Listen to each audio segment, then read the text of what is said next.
Hello, good morning to all. कैसे हैं आप सभी लोग? क्या मेरी वॉइस क्लियर पहुंच रही है आप लोगों तक? Okay, screen is visible. Hello, good morning. I hope कि आप सभी लोग एकदम स्वस्थ और मस्त होंगे। कैसी चल रही है आप लोगों की पढ़ाई? How is going your preparation? क्या होमवर्क कंप्लीट कर रहे हैं? नाइस नाइस, बहुत बढ़िया।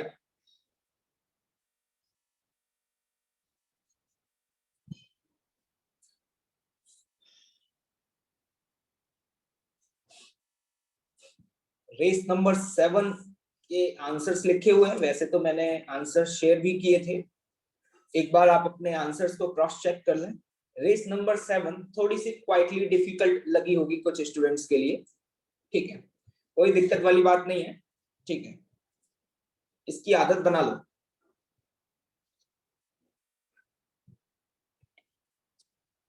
वॉइस क्लियर आ रही है मेरी? वॉइस ओके, बढ़िया, परफेक्ट।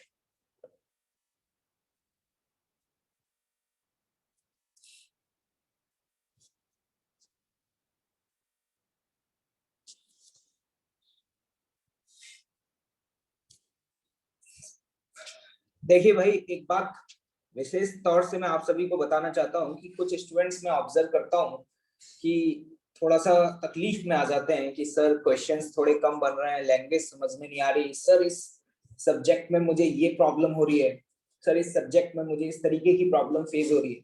ऑब्वियस सी बात है, इनिशियल फेज है तो ऐसी बहुत सारी डिफिकल्टीज हो रही होंगी कि सर मेरे डाउट्स क्लियर नहीं हो रहे, मेरा होमवर्क कंप्लीट नहीं हुआ, मेरे इतने सारे बैकलॉग्स हैं।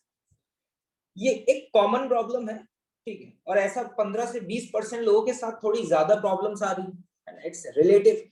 तो देखो भाई, हम पहले ही बता देते हैं, अगर आप जेई जैसे एग्जाम की तैयारी कर रहे हैं तो भैया सिर्फ वही लोग तैयारी करें जिनका दिल जो है ना वो मजबूत है। जैसे कहीं हम राइड्स वगैरह पे जाते हैं, मतलब कहीं झूले वगैरह पे झूलने के लिए जाते हैं और बड़े डिफरेंट डिफरेंट डिफिकल्ट टाइप की जो राइड्स होती हैं, तो वहां पे साफ साफ लिखा होता है कि कमजोर दिल वाले इस झूले पर ना बैठे, लिखा होता है ना भाई? ठीक है, तो यहाँ पे भी यही टर्म्स कंडीशंस हैं कि अगर आपका दिल, ठीक है, अगर आपका हार्ट भैया कमजोर है तो प्लीज आप जेई जैसे एग्जाम्स की प्रिपरेशन ना करें। क्योंकि भैया अगर आप जेई जैसे एग्जाम की प्रिपरेशन कर रहे हैं तो आपको ये सारी डिफिकल्टी फेस होती रहेंगी। तो इसीलिए पेशेंस फुली एफर्ट करें, ये यहाँ पर आकर के रोया ना करें कि सर मुझसे क्वेश्चंस कम बन रहे हैं, सर मुझे ये डिफिकल्टी आ रही है। ये सब तो होगा, it's a part of a journey. अगर आप ये सब झेल सकते हैं, आपके अंदर ये 3 चीजें हैं, क्या? कंसिस्टेंसी, पेशेंस और डेडिकेशन। ये तीनों चीजें अगर हैं आपके अंदर तो आप आईआईटी जैसे एग्जाम की तैयारी कर सकते हैं। मतलब ये तीनों चीजें जरूरी है भैया, अगर आपको इंडिया के टॉप इंजीनियरिंग कॉलेजेस में पहुंचना। अगर आपके अंदर कंसिस्टेंसी नहीं है कि एक दिन मेहनत की, अगले दिन मेहनत नहीं की, एक दिन बहुत हाई है जोश, अगले दिन जो जोश है वो गायब हो गया, मतलब होश ही नहीं रहा। पेशेंस नहीं है। पेशेंस का मतलब समझते हैं जनाब? पेशेंस का मतलब है कि सपोज मैंने रेस को सॉल्व करना शुरू किया और मेरे रेस के 3 क्वेश्चन नहीं बने, 1 2 3, तो क्या होता है कि मेरा मोटिवेशन लेवल डाउन हो जाता है। लेकिन अगर आप जेई जैसे एग्जाम की प्रिपरेशन कर रहे हैं तो याद रखिए एक बात को, कि जिस मोटिवेशन से आपने 3rd क्वेश्चन को अटेम्प्ट किया, चाहे वो क्वेश्चन आपसे बने या ना बने, आपको उसी मोटिवेशन से 4th को अटेम्प्ट करना है, उसी मोटिवेशन से 5th को अटेम्प्ट करना है, उसी मोटिवेशन से आपको 6th क्वेश्चन को अटेम्प्ट करना है। ये है पेशेंस। अगर आप तीसरे क्वेश्चन तक पहुंचते पहुंचते डर जाते हैं, मोटिवेशन डाउन हो जाता है, घबरा जाते हैं, तो भैया this is not for you. मैं तो देखो रियल फैक्ट बताता हूँ, मुझे इतना हाईली कोई मोटिवेट करने की जरूरत नहीं। भैया ये टर्म्स एंड कंडीशन है कि अगर आपको यहाँ पहुंचना है तो ये चाहिए। अगर आप कहते हैं कि नहीं सर हमारे पास नहीं है, तो भैया छोड़ दो तैयारी, कुछ और कर लो। मैं तो अभी भी बोल रहा हूं तुमको, ठीक है, सिंपल सी बात है। और तीसरी चीज है डेडिकेशन।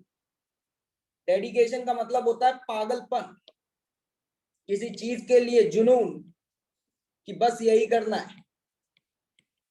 अगर ये है तो कोई दिक्कत वाली बात नहीं, और नहीं है तो प्लीज या तो लेकर के आ जाओ, या तो ये करो कोशिश कि धीरे धीरे मेरे साथ एफर्ट करते रहो, और ट्रस्ट मी 1 महीने के अंदर ये सारी चीजें तुम्हारे अंदर देखने को मिलेंगी।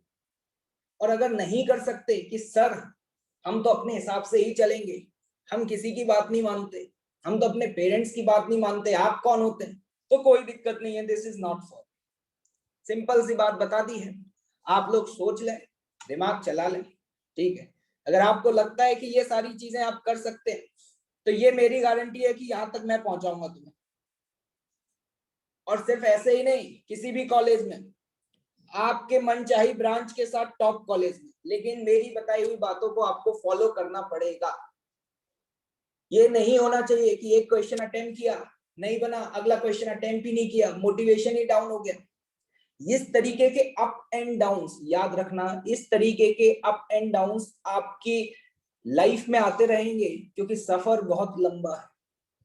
कभी कभी अप्स भी आएंगे, लेकिन मैं बता देता हूं अप से ज्यादा डाउन आएंगे। और जब ये डाउन आएंगे तो आपको डरना नहीं है बेटा, ये सिर्फ चेक करना चाहते हैं कि आप कितना कॉन्फिडेंट हैं चीजों को लेकर के।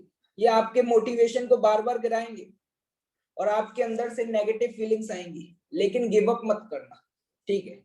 तभी तो भैया 13 लाख में से 5,000 या 10,000 लोग यहाँ पहुंच पाएंगे ना यार। तो बार बार ऐसे चैलेंज आएंगे जहां पर आपको बोला जाएगा रहने दे, तू नहीं कर सकता, गिव अप गिव अप, तेरे से नहीं हो पाएगा, तुझसे 2 क्वेश्चन नहीं बने, तू आईआईटी में क्या सेलेक्ट होगा। इस तरह की नेगेटिव फीलिंग्स कंटिन्यूअसली तुम्हें स्ट्राइक करती रहेंगी समय समय पर। मैं बता देता हूं, जब भी आपसे 2 क्वेश्चन नहीं बनेंगे, जब भी आपसे 2 क्वेश्चन नहीं बनेंगे, अंदर से एकदम से आवाज आएगी, अबे तुझसे ये 2 क्वेश्चन नहीं बने, तू क्या जाएगा आईआईटी में। अरे भैया तेरे जैसे लोग आईआईटी में नहीं जाते, तू नहीं कर सकता, तू नहीं कर सकता, तू नहीं कर सकता। इस तरीके की आवाजें आएंगी। लेकिन याद रखना, मैदान नहीं छोड़ना है, मैदान में टिके रहना। वो सारी चीजें सिर्फ ये चेक करने के लिए हैं कि तुम यहाँ पहुंचने के लिए तैयार हो या नहीं। तो याद रखना, ये जितने भी डाउन्स हैं, these are the hurdles during your journey. और इन हर्डल्स को फेस करते रहो और शानदार तरीके से आगे बढ़ते रहो। और बहुत डाउन्स आएंगे। मैं हमेशा बोलता हूं कि आईआईटी जैसे एग्जाम की प्रिपरेशन करने के लिए क्या बहुत जीनियस होना जरूरी है? नहीं भाई, अच्छे अच्छे जीनियस हमने देखे हैं कि सेलेक्ट ही नहीं हो पाए। ये सारी चीजें जरूरी है। हाईली मोटिवेटेड रहते हुए, कंसिस्टेंसी के साथ, पेशेंस रखते हुए, फुली डेडिकेटेड होकर के जिसने मेहनत कर ली लगातार 2 साल तक, वो सेलेक्ट हो जाएगा, उसको कोई नहीं रोक सकता। अब तुम सोच लो आराम से, या तो तुम, दूसरा तरीका ये मेरे सामने आकर के हर 2 दिन बाद रोना शुरू कर दिया करो, अरे सर हमसे नहीं हो पा रहा, हम नहीं कर पाएंगे सर, बहुत दिक्कत हो रही है सर, हमसे तो बहुत कम क्वेश्चन बन रहे हैं। एक तरीका तो ये है, और एक तरीका ये है कि सर कुछ भी हो जाए, भले मेरे से 10 में से 2 ही क्वेश्चन बने हो आज, लेकिन ये मैं आपसे प्रॉमिस कर रहा हूं कि मैं लगातार एफर्ट करूंगा, और आज से 15 दिन बाद इस रेस का एक भी ऐसा क्वेश्चन नहीं होगा जो मुझे ना आता। अगर ये कमिटमेंट है आपके अंदर तो आपको कोई नहीं रोक सकता, क्योंकि आपके अंदर जो गलतियां हैं उनको सुधारा जा सकता है, क्योंकि आपके पास वक्त है। आपके पास लगभग 600 दिन है, और 600 दिन में तो बेटा दुनिया पलट जाती है। हमने तो 200 दिन में लोगों को आईआईटी क्रैक करते हुए देखा है, और तुम्हारे पास तो अबाउट इनटू 3 टाइम्स समय है। तो देखो भाई करके, मजा आएगा, लेकिन मैदान मत छोड़ना, ठीक है। चलिए आगे बढ़ते हैं। रेस नंबर 7, चलिए पहले डिस्कशन करेंगे एंड उसके बाद फिर अपन लोग आगे की पढ़ाई शुरू करेंगे, ठीक। और एक स्टूडेंट पूछ रहे हैं आद्य कि सर सोशल मीडिया कैसे क्विट करें? भैया छोड़ दो, मैं बोल रहा हूँ, ये जो लोग सोशल मीडिया इन्फ्लुएंसर इन सब चीजों में पड़े हुए हैं, आईआईटी उन लोगों के लिए नहीं है, ठीक है। ये फेसबुक चलाना, इंस्टा चलाना, यूट्यूब पे फालतू के वीडियोस देखना, तो ठीक है आप ये सब कर लें अगर आपके पास इतना वक्त है तो, ठीक है। ये आपको सोचना है कि कैसे छोड़ना।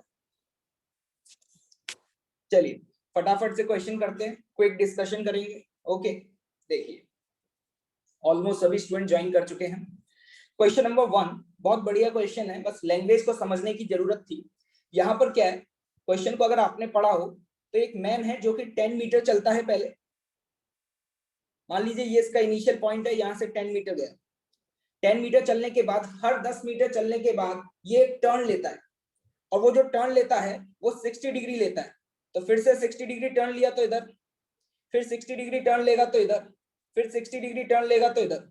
इस तरीके की कहानी चल रही है। अगर आप इसी तरीके से टर्न लेते जाएंगे तो आपको दिखाई दे रहा है ये एक हेक्सागन बन जाएगा। इस बात को आपको समझना पड़ेगा, जब आप टर्न लेंगे 60-60 के तो ये एक हेक्सागन बनेगा। क्वेश्चन अगर आपने पढ़ा हो तो पूछा जा रहा है displacement of the man just after the 7th turn. 7th turn के जस्ट बाद डिस्प्लेसमेंट क्या होगा, एक बात बताना मुझे। ये रहा आपका पहला टर्न, ये दूसरा, ये तीसरा, ये चौथा टर्न, ये पांचवा टर्न, ये छठवां टर्न। जैसे ही आप 6th टर्न लेने के लिए पहुंचेंगे तो आपका डिस्प्लेसमेंट फिर से 0 हो जाएगा। डिस्प्लेसमेंट का मतलब आपको समझ में आता होगा कि इनिशियल और फाइनल पोजीशन के बीच का सेपरेशन। और जैसे ही 6th टर्न के बाद आगे बढ़े तो जैसे ही दोबारा से 7th टर्न लेंगे, क्वेश्चन पढ़े लैंग्वेज में मत फंसना, जस्ट आफ्टर मतलब 7th टर्न लेने के जस्ट बाद, मतलब जैसे ही आपने यहां पर 7th टर्न लिया उसके जस्ट बाद मतलब यहीं पर है। तो देखो आपकी इनिशियल पोजीशन ये थी और फाइनल पोजीशन ये है। क्वेश्चन को पढ़ लेना, फेल मत हो जाना। तो फाइनल पोजीशन ये है, तो इसका मतलब डिस्प्लेसमेंट जो है वो 10 मीटर हो जाए। ओके, क्वेश्चन की लैंग्वेज को जरूर पढ़ लेना। यहाँ पे टोटल डिस्प्लेसमेंट आफ्टर 7 टर्न्स नहीं पूछा गया है, यहाँ पे displacement of the man just after the 7th turn पूछा गया। तो यहां से आप चले, पहला टर्न, दूसरा टर्न, तीसरा टर्न, चौथा, पांचवा, छठवा, तो 7वें टर्न के बाद जस्ट आप यहीं पर होंगे, then the answer will be the 10 meter. Okay, देखिएगा आप आराम से दिमाग लगा के।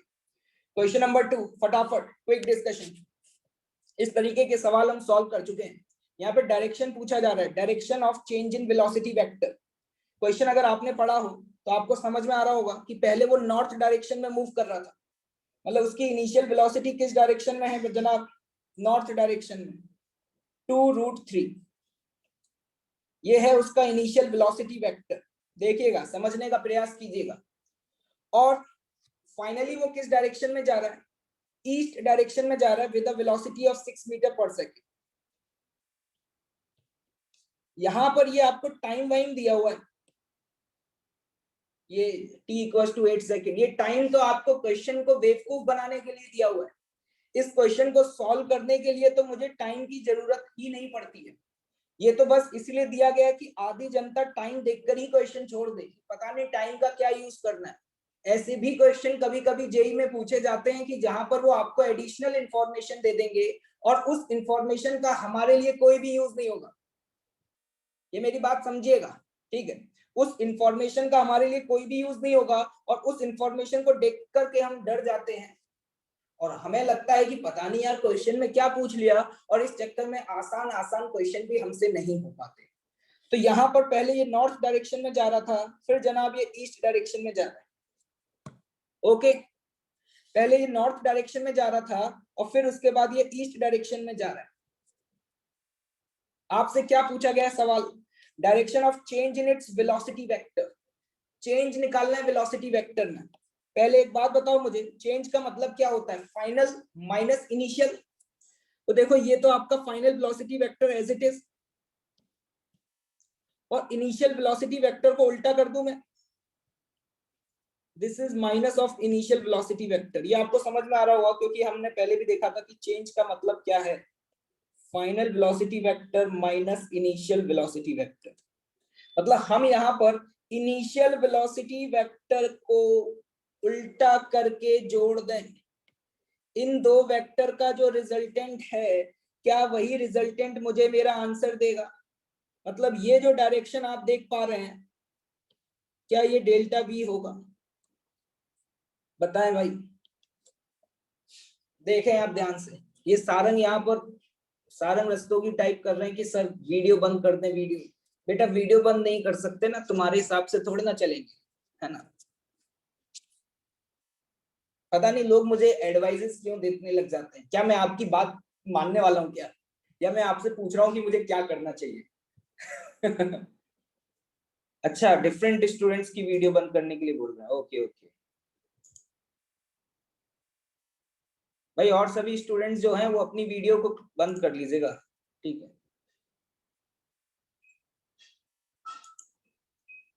रोहित कंबोज, बेटा वीडियो को बंद कर लें आप सभी लोग, कुछ नेटवर्क में डिस्टरबेंस आ रहा है। हाँ ठीक है, तो देखिएगा this is the change in velocity vector. अब इसका एंगल देखना है। अगर मैं आपसे सपोज ये वाला एंगल पूछ लेता, ये एंगल बताओ कितना होगा, तो देखो आप ये बहुत आसानी से निकाल सकते हैं। आपको यहाँ पर इस वेक्टर को उठा करके, ये वाला जो वेक्टर आप देख पा रहे हैं, क्या इस वेक्टर को उठा करके आप नीचे शिफ्ट कर दें? देखना ध्यान से, आराम से, मैथ से इसके बाद, ठीक है। मतलब इसी वेक्टर को मैं यहाँ पे बना सकता हूँ बेटा, ये आपका वही वेक्टर है, फाइनल वेलोसिटी वेक्टर। तो आपको देख के समझ में आ रहा होगा कि टेन थीटा बराबर क्या होता है। टेन थीटा बराबर, जल्दी बताओ क्या होता है इस ट्रायंगल में? टेन थीटा बराबर, क्या आप वी फाइनल का मैग्नीट्यूड अपॉन वी इनिशियल का मैग्नीट्यूड लिख सकते हैं? वी फाइनल का मैग्नीट्यूड आपको 6 दिया हुआ है, वी इनिशियल का मैग्नीट्यूड आपको 2√3 दिया हुआ है, तो यहां से वैल्यू आ जाती है बेटा √3। √3 आने का मतलब देख के समझ आ गया कि थीटा कितना आ गया, 60 डिग्री। 60 डिग्री आ रहा है यहां से, तो आपको देख के समझ आ गया कि अगर ये एंगल 60 डिग्री है तो ये वाला एंगल हो जाएगा 30 डिग्री। आपको डायरेक्शन साउथ और ईस्ट में देना है, तो 30 डिग्री साउथ ऑफ ईस्ट। ये आपको पता है, ये वाला डायरेक्शन आपका ईस्ट है और ये वाला डायरेक्शन आपका साउथ है। एक स्टूडेंट पूछ रहे हैं पीयूष आनंद की, पहले वाले क्वेश्चन में कैसे पता चला कि 6 टर्न के बाद वो दोबारा से यहीं पे आ जाएगा? बेटा इसके लिए तुम्हें मैथ्स की नॉलेज होना जरूरी है ना। मुझे नहीं पता कि तुमने हेक्सागन के बारे में बचपन से पढ़ा या नहीं पढ़ा। रेगुलर हेक्सागन, बार बार एक ही चीज टाइप ना किया करें, कुछ क्वेश्चंस अपने आप से भी सोचा करें, और रिकॉर्डिंग आपके पास अवेलेबल रहता है तो आप सोच सकते हैं, ठीक है। एक रेगुलर पॉलीगन या रेगुलर हेक्सागन का जो एंगल होता है, ये आउटसाइड वाला एंगल, ये 60 डिग्री होता है, ठीक है।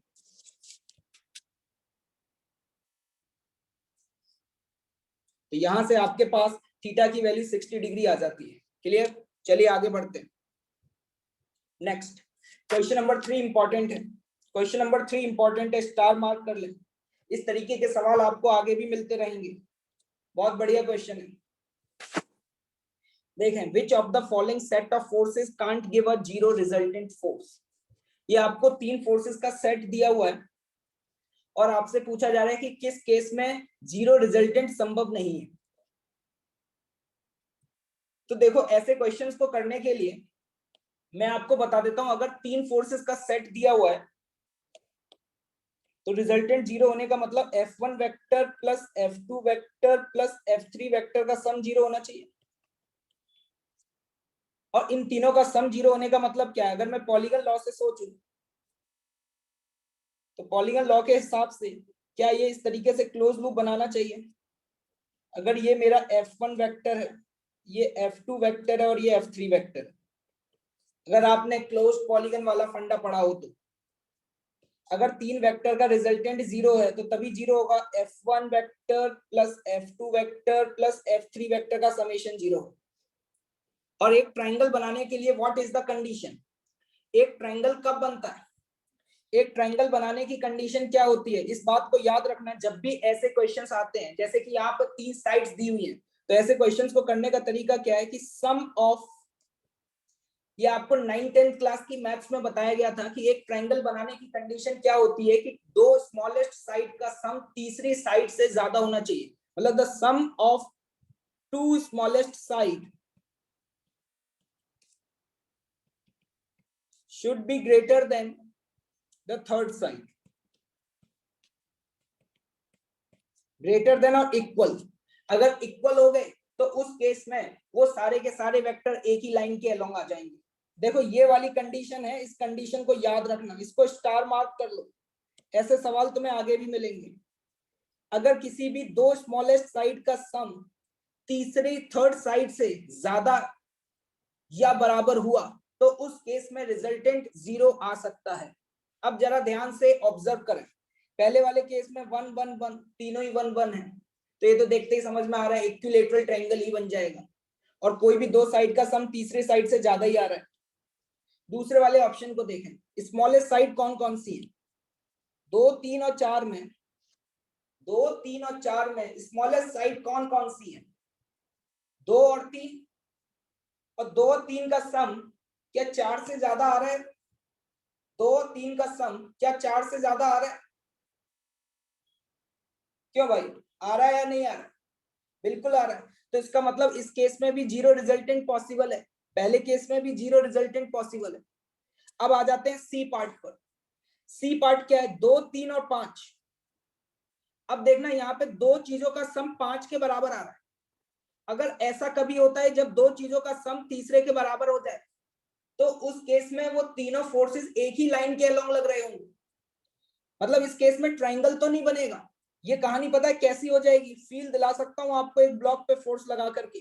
जैसे मान लो एक ब्लॉक तुमने ले लिया एम मास का, उस पर तुमने आगे फोर्स लगाया बेटा 5 न्यूटन, और पीछे फोर्स लगा दिया तुमने 2 न्यूटन और 3 न्यूटन। अगर किसी एक फोर्स का सम बचे हुए दो स्मॉलेस्ट फोर्स के बराबर है तो सारे के सारे फोर्सेस एक ही लाइन के अलोंग लग रहे होंगे, तो इस केस में भी रिजल्टेंट 0 हो सकता है। तनिष्क बेटा, मैं जो बातें बताता हूं आप उनको सुना करें, अपना मैसेज टाइप बार बार ना किया करें, ठीक है। और आपको अगर कोई भी डाउट रह जाता है तो आप बाद में पूछा करें उस चीज को, ठीक है। आप यहाँ पर बैठ करके स्पैम ना करें,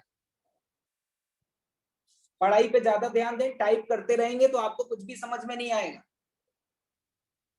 मैं आपका सारे डाउट्स क्लियर नहीं कर सकता, इस बात को थोड़ा समझें। अगर मैंने सारी चीजें आपको बता दी तो आप आईआईटी की प्रिपरेशन कहाँ कर रहे हैं, मजाक कर रहे हैं अपने साथ।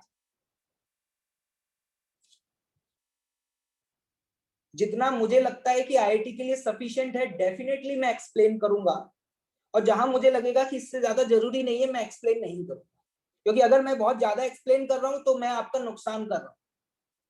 तो आप मेरी चीजों को नोट डाउन कर लिया करें और घर जाकर के उसके बारे में सोचा करें। आप इतना पैनिक क्यों हो जाते हैं।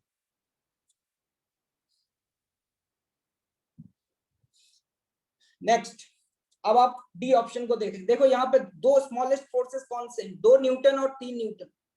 क्या दो स्मॉलेस्ट फोर्सेस का सम तीसरे से ज्यादा आ रहा है क्या, नहीं आ रहा, तीसरे से ज्यादा नहीं आ रहा है। क्लियर। तो यहाँ पे हमसे यही पूछा था, can't give a zero resultant force, can't give a zero resultant force, तो एक यही केस दिख रहा है। ये जो केस मैंने यहाँ पे बताया इसको अपनी नोट कॉपी में जरूर लिख लेना, ऐसे सवाल तुम्हें आगे भी मिलेंगे। अगर sum of the two smallest side, दो स्मॉलेस्ट साइड का सम तीसरे से ज्यादा या उसके बराबर होना चाहिए, क्योंकि अगर रिजल्टेंट 0 है तो क्लोज लूप फॉर्म करेगा, और क्लोज लूप फॉर्म करने का मतलब है ये ट्रायंगल फॉर्म करेगा अगर 3 साइड हैं तो। और ट्रायंगल तभी बनता है जब दो स्मॉलेस्ट साइड का सम तीसरे से ज्यादा हो। क्लियर है। और इक्वलिटी होल्ड कर गई, तो इक्वलिटी होल्ड करने का मतलब तो ये सभी फोर्सेस सेम लाइन के अलोंग ही लग रहे हैं, ये सभी फोर्सेस सेम लाइन के अलोंग लग रहे हैं। ठीक है भाई, this is the question number 3। तो इसका आंसर डी हो जाएगा। ध्यान से सुनना, अगर ये पूछा होता can give a zero resultant force, can give a zero resultant force, तो आपका आंसर क्या आता उस केस में, ए बी और सी। जैसे ये मैंने कहानी 3 वेक्टर के लिए बताई है, अगर मान लो तुम्हारे पास 4 वेक्टर होते तो क्या करते, तो 4 वेक्टर के केस में तुम्हारी कहानी क्या होती कि जो 3 स्मॉलेस्ट साइड है उनका सम चौथे से ज्यादा होना चाहिए। लॉजिक को समझे। अभी तो मैंने 3 फोर्सेस बता दिए, कल अगर आपके सामने 4 फोर्सेस आ जाए तो क्या कंडीशन होगी? जो 3 स्मॉलेस्ट फोर्सेस आपको दिखाई दे रहे हो उनका सम थर्ड से ज्यादा होना चाहिए। ओके, क्वेश्चन नंबर 4 में जो कॉन्सेप्ट यूज हो रहा है उसे मैं अभी पढ़ाया नहीं हूं। एक बार जब मैं क्वेश्चन नंबर 4 में यूज होने वाले कॉन्सेप्ट को पढ़ा दूंगा उसके बाद फिर हम लोग क्वेश्चन नंबर 4 सॉल्व करेंगे। Okay, next question number 5। Question number 5 देखिएगा, बहुत इंपॉर्टेंट क्वेश्चन है। आप इस बात को समझने की कोशिश करें कि इस एक्सप्रेशन में और इस एक्सप्रेशन में क्या डिफरेंस होता है। यहाँ पे आपसे इनकरेक्ट ऑप्शंस के बारे में पूछा गया, मार्क द इनकरेक्ट ऑप्शंस। ठीक है, तो अगर आप ध्यान से देखें तो ये एक्सप्रेशन तो वेक्टर फॉर्म में लिखा हुआ है और इसका मतलब क्या लिखा हुआ है कि f का मैग्नीट्यूड d प्लस ई के बराबर है। f का मैग्नीट्यूड d प्लस ई के बराबर है। एक बात बताओ, अगर मैं आपसे इस केस में f का मैग्नीट्यूड पूछ लूं तो f का मैग्नीट्यूड कैसे लिखोगे? f का मैग्नीट्यूड का मतलब है mod of d vector minus e vector. Is it clear? Mod of d vector minus e vector और mod of a minus b vector आपको निकालना आता है। क्या होता है वो? D square plus E square minus 2de cos theta. समझने का प्रयास कर। लेकिन मुझे ये वैल्यू किसके बराबर चाहिए? मुझे ये वैल्यू चाहिए d प्लस ई के बराबर। एक बात बताओ, इसकी वैल्यू d प्लस ई के बराबर कब आएगी? जब ये d प्लस ई का होल स्क्वायर बन जाए। और d प्लस ई का होल स्क्वायर बनाने के लिए आप खुद समझदार हैं, आपको देखते समझ आ गया होगा कि इसके लिए cos थीटा की वैल्यू को -1 होना पड़े। अगर cos थीटा की वैल्यू -1 हो गई तो क्या ये d प्लस ई बन जाएगा? और cos थीटा -1 कब होता है जनाब? जब थीटा की वैल्यू 180 डिग्री होती है। इसका मतलब ये वाला रिलेशन जो आप देख पा रहे हैं, ये वाला रिलेशन जो आप देख पा रहे हैं, ये तभी संभव हो सकता है जब d और e पैरेलल हो या एंटी पैरेलल हो। एंटी पैरेलल हो मतलब मैं कह सकता हूं ये मेरा d वेक्टर और ये मेरा ई वेक्टर एक दूसरे के एंटी पैरेलल होंगे तभी ऐसा संभव है। क्योंकि थीटा 180 आ रहा है, 180 आने का मतलब एंटी पैरेलल होना हुआ, तो it should be opposite in direction. Clear है मेरी बात? इसी तरीके से आप आगे के ऑप्शन भी चेक कर सकते हैं। अब जैसे कि ये ऑप्शन दिया हुआ है, इसको चेक करना है। चेक करने का क्या तरीका है भाई? f की वैल्यू √2 टाइम्स ऑफ d दी हुई है और d बराबर e दिया हुआ है, तो आप फिर से यहाँ पे यही एक्सप्रेशन लगा सकते हैं। आपको यहाँ पर d vector plus e vector बराबर f दिया हुआ है। एक बात बताओ, अगर f का मैग्नीट्यूड पूछूंगा तो आप क्या लिखेंगे? अगर मैं आपसे f का मैग्नीट्यूड पूछूंगा तो क्या लिखेंगे? d square plus e square plus 2de cos theta. ये बात समझ आ रही है? और d की वैल्यू e के बराबर दी हुई है और ये वैल्यू आपकी √2 टाइम्स ऑफ d आ रही है। अब आप खुद देखें कि ये वाली वैल्यू √2 टाइम्स ऑफ d कब आएगी? इसमें d बराबर e है, तो मैं यहाँ पे जो d स्क्वायर लिखा हुआ है, इस d स्क्वायर को हटा करके मैं e लिख दूं, D square plus 2d square cos theta. समझदार हो, पढ़े लिखे हो, देखते ही तुरंत समझ आ गया होगा। ये तभी संभव है, ये तभी संभव है जब cos थीटा की वैल्यू क्या हो जाए? 0। और cos थीटा 0 कब होता है? जब थीटा की वैल्यू 90 डिग्री होती है। क्लियर? तो इसका मतलब ए और बी ऑप्शंस करेक्ट हैं, हमसे इनकरेक्ट पूछा गया था तो इसलिए वो गलत हो जाएगा। ठीक। क्वेश्चन नंबर 6 तो उम्मीद है सभी से हो गया होगा। ऐसे क्वेश्चंस तो हम ऑलरेडी क्लास में भी कर चुके हैं। Can't be added to give a resultant of 10 newton. आपको पता है ऐसे क्वेश्चंस करने का तरीका क्या होता है? मैक्सिमम 13 और 2 से मैक्सिमम वैल्यू कितनी मिल सकती है? 15। और मिनिमम वैल्यू कितनी मिल सकती है? 11। याद है आपको? जैसे कि आप यहाँ पे देख पा रहे हैं, अगर मैं ए ऑप्शन को कंसिडर करूं, यहाँ पे ए ऑप्शन को क्वेश्चन नंबर 6 में, तो जो रिजल्टेंट है, मैंने क्वेश्चन करवाया था ऐसा, उसकी मैक्सिमम वैल्यू कितनी होगी? 15। और मिनिमम वैल्यू क्या होगी? 13 - 2 11। मतलब इन दोनों का रिजल्टेंट 15 और 11 के बीच में ही लाई करेगा। उसी तरीके से एक जनाब पूछ रहे हैं सर डी ऑप्शन भी बता दो। एक बताओ, एक फोर्स तुम्हारे पास 105 न्यूटन है और एक फोर्स 100 न्यूटन है, तो इसका जो रिजल्टेंट है, रिजल्टेंट उसकी मैक्सिमम वैल्यू क्या होगी? ए प्लस बी, इन दोनों का सम कर दें, मतलब कितना? 205। और मिनिमम वैल्यू क्या होगी? 105 माइनस 100, कितना बेटा? 5। क्या ये बात देख करके समझ में आ रही है? तो आपको देखते ही समझ में आ गया कि डी वाले ऑप्शन के लिए, कौन से ऑप्शन के लिए? डी वाले ऑप्शन के लिए बेटा जो रिजल्टेंट है उसकी वैल्यू 205 से 5 के बीच में लाई कर रही है, 205 से 5 के बीच में लाई कर रही है। हमसे क्या पूछा है? रिजल्टेंट कितना चाहिए? 10। तो क्या 10 इस रेंज में आ रहा है? बिल्कुल आ रहा है। तो याद रखना, यहाँ पे पूछा can't be added to a given resultant, किस केस में रिजल्टेंट नहीं आ सकता। तो इसका आंसर क्या दिया हुआ है क्वेश्चन नंबर 6 का? हाँ बिल्कुल, क्वेश्चन नंबर 6 के आंसर ए और बी दोनों है बेटा, बिल्कुल। आपने आंसर चेक किया होगा, सही तो लिखा हुआ, ए और बी दोनों होंगे। परफेक्ट, ठीक है। क्वेश्चन नंबर 7 तो आसान है, ये तो आप लोगों से देखते ही हो गया होगा। आपको यहाँ पे साफ साफ दिया हुआ इक्वल मैग्नीट्यूड है, इक्वल मैग्नीट्यूड है तो एंगल बाइसेक्टर के अलोंग होगा। ओके, कुछ लोगों का सिर्फ बी ऑप्शन आ रहा होगा, अरे भैया अगर बी सही है तो सी भी सही होगा। ओहो हो, ये देखें क्वेश्चन नंबर 7 में आपको पता है कि जो अल्फा है उसकी वैल्यू θ/2 होगी।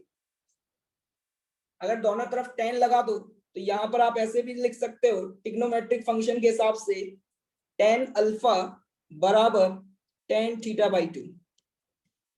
अरे लिख सकते हो या नहीं? और tan अल्फा बराबर tan θ/2, तो यहां से देख के समझ आ गया कि अल्फा बराबर क्या लिख सकते हो?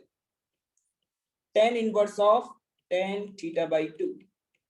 Is it clear? तो देखो, अगर बी ऑप्शन सही है तो बी ऑप्शन को ही उन्होंने घुमा करके लिख दिया है। इसलिए बोला जाता है एक एक क्वेश्चन को सॉल्व करते समय थोड़ा इस बात का विशेष ध्यान रखा करें। कभी कभी ऐसा होता है कि हम एक ऑप्शन टिक करने के बाद अदर ऑप्शंस को पढ़ते ही नहीं, और इस चक्कर में हमारे आते हुए सवाल भी गलत हो जाते हैं। बहुत सही। चलिए क्वेश्चन नंबर 8 क्वेश्चन की जिसको लैंग्वेज समझ आ गई उससे तुरंत हो जाता है, बस लैंग्वेज का खेल है। काफी सारे स्टूडेंट का आंसर बिल्कुल सही आ रहा है। कितना दिया हुआ है क्वेश्चन नंबर 8 का आंसर? 10 दिया हुआ है। देखें ध्यान से, 8th इंपॉर्टेंट क्वेश्चन है।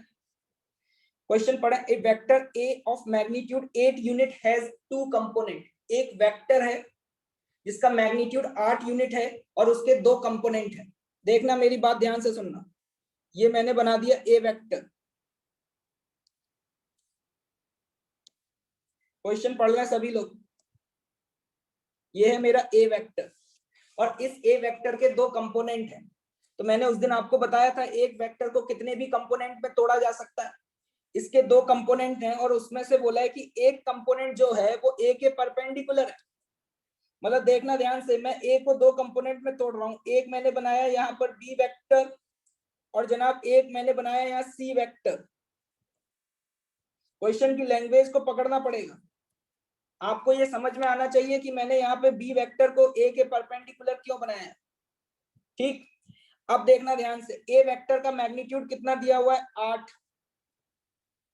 1 is perpendicular to A and is of magnitude 6, और बी वेक्टर का जो मैग्नीट्यूड दिया हुआ है वो दिया हुआ है 6। ये तो राइट एंगल ट्रायंगल बन गया गरीबों। क्या पाइथागोरस तुम्हें लगानी आती है? अगर तुम्हें पाइथागोरस लगानी आती है तो तुम्हें देखते ही समझ में आ रहा होगा, ये 6 और ये 8, तो with the help of Pythagoras theorem इस साइड की जो लेंथ है वो लेंथ कितनी आ जाएगी? 10। This is the correct. यहाँ पे आप देख पा रहे होंगे ए वेक्टर बराबर हम क्या लिख सकते हैं? B vector plus C vector. और हम यहाँ पर कह सकते हैं कि जो बी और सी हैं वो ए के ही 2 कंपोनेंट हैं। मैंने ए वेक्टर को ही 2 कंपोनेंट में तोड़ के लिख दिया है, बी और सी। बस लैंग्वेज जो समझ गया उससे सवाल हो जाएगा, जो लैंग्वेज समझ गया उससे सवाल हो जाएगा। ये बोल रहे हैं सर ये हिंट क्या दी हुई है? इस हिंट का हमारे लिए कोई काम नहीं है, बस वो ये आपको बताना चाह रहा है they are the component not rectangular components. आप ऑलरेडी ऑब्जर्व कर पा रहे हैं कि जो बी और सी है क्या इन दो वेक्टर्स के बीच का एंगल 90 है क्या? बी और सी जो दो कंपोनेंट हैं, क्या उनके बीच का एंगल 90 है क्या? नहीं है। क्लियर? चलिए नेक्स्ट क्वेश्चन देखे ध्यान से, पढ़ लें जल्दी से फटाफट क्वेश्चन नंबर। क्या आप लोगों से सॉल्व हुआ क्वेश्चन नंबर 9? जो आंसर दिया हुआ है वही आएगा बिल्कुल। क्वेश्चन नंबर 9 का आंसर 5 आ रहा है। A force of 12 Newton has non-rectangular components P and Q. Component बोल दिया जाए तो इसका मतलब है एक फोर्स को दो पार्ट में तोड़ दिया गया। मान लो ये रहा तुम्हारा फोर्स F। क्वेश्चन की लैंग्वेज को पढ़ लेना, जो लैंग्वेज को पढ़ के क्वेश्चन को तोड़ पाएगा उससे सवाल हो जाए। प्रैक्टिस करते रहें, धीरे धीरे आपको आदत पड़ जाएगी। ये फोर्स वेक्टर है, इस फोर्स वेक्टर के दो कंपोनेंट हैं। The direction of Q is at right angle to F, ये दिया हुआ है, देखना ध्यान से। ये मेरा Q वेक्टर और ये मेरा P वेक्टर। पहले तो इस लैंग्वेज को पढ़ के क्वेश्चन को ब्रेक करें, ये है कहानी। और यहाँ पे इसका मैग्नीट्यूड 12 दिया हुआ है। देखो सवाल खत्म हो गया। ये मैग्नीट्यूड 12 दिया हुआ है और साथ ही साथ P और Q का sum, the sum of the magnitudes of P and Q। पता है वो क्या बताना चाह रहा है? P प्लस Q की वैल्यू बेटा 18 है। This is the equation number 1। P plus Q की वैल्यू 18 है। ठीक है। हाँ रोहित बोल रहे हैं आपकी वीडियो ऑफ हो गई। हाँ बेटा पता है, अभी थोड़ी देर में ऑन करते हैं उसको। ठीक है, P प्लस Q की वैल्यू 18 है, ये क्वेश्चन में दी हुई है। अब एक तो हिट एंड ट्रायल से ही हो जाता है, ये राइट एंगल ट्राइंगल है, एक 12 है, एक यहाँ पे 5 13, ये 12 13 5 का एक कॉम्बिनेशन बनता है। दूसरा बिल्कुल प्रैक्टिकल कैलकुलेशन के साथ सॉल्व करें तो कैसे करोगे सॉल्व। एक बात बताओ, क्या तुम यहाँ पे पाइथागोरस थ्योरम से पी स्क्वायर बराबर क्यू स्क्वायर प्लस 12 का स्क्वायर लिख सकते हो? ये तो नहीं आया होगा समझ। यहां से अगर आप देखें ध्यान से तो P square minus Q square बराबर 144 लिख सकते हो। ए स्क्वायर माइनस बी स्क्वायर पढ़ा है क्या? ए स्क्वायर माइनस बी स्क्वायर आपने पढ़ा है क्या? आप इसी को क्या लिख सकते हो? P plus Q into P minus Q बराबर 144। क्या आपको P प्लस क्यू की वैल्यू पता है? अगर आप P प्लस क्यू की वैल्यू यहाँ पे 18 रख दें तो ये है P माइनस क्यू बराबर 144। देखना यहां से दूसरी इक्वेशन आपके पास क्या बन जाती है? P माइनस क्यू बराबर 8। This is the equation number 2। क्या इक्वेशन 1 और 2 को सॉल्व किया जा सकता है? क्या इक्वेशन 1 और 2 को सॉल्व किया जा सकता है? बिल्कुल किया जा सकता है। जब इसको सॉल्व करते हैं तो यहां से हमारे पास जो आंसर आता है, P की वैल्यू आ जाती है 13 और Q की वैल्यू आ जाती है 5, तो हमारा आंसर है 5।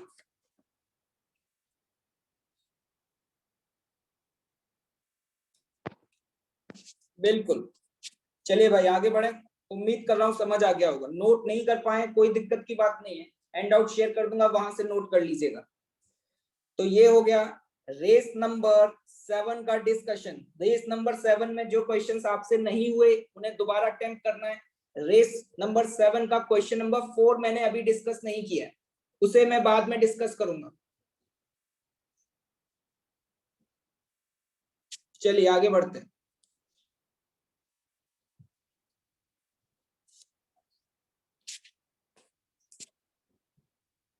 प्रीत मेहता कह रहे हैं there can also be option D in question number 7।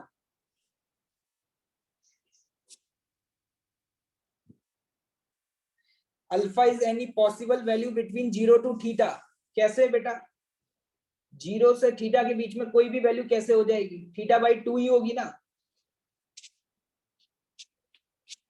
Question number 2 का आंसर डी है सर। हाँ डी ही है बेटा, डी ही तो टिक किया है। ये जो मैंने थीटा निकाला, ये एंगल कहां से निकाला? यहां से निकाला है, तो यहां से एंगल ये 30 है, तो डी ही तो टिक किया है यहाँ पर। इतनी देर से एक ही मैसेज टाइप कर रहे हो, जितनी देर टाइप करने में दिमाग लगाते हो शिवांशु, इतनी देर थोड़ा से अपने दिमाग का भी यूज कर लिया करें।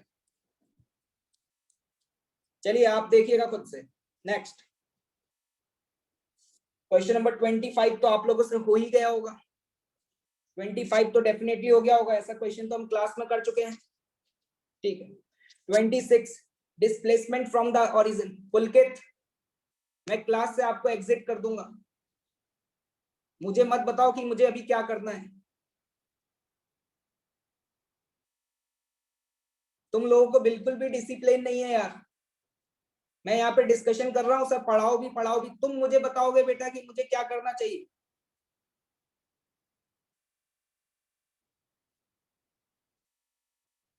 आपका अगर यही एटीट्यूड रहा तो नेक्स्ट वीक से मैं कंटिन्यू नहीं करूंगा, मैं आप लोगों को बता देता हूं।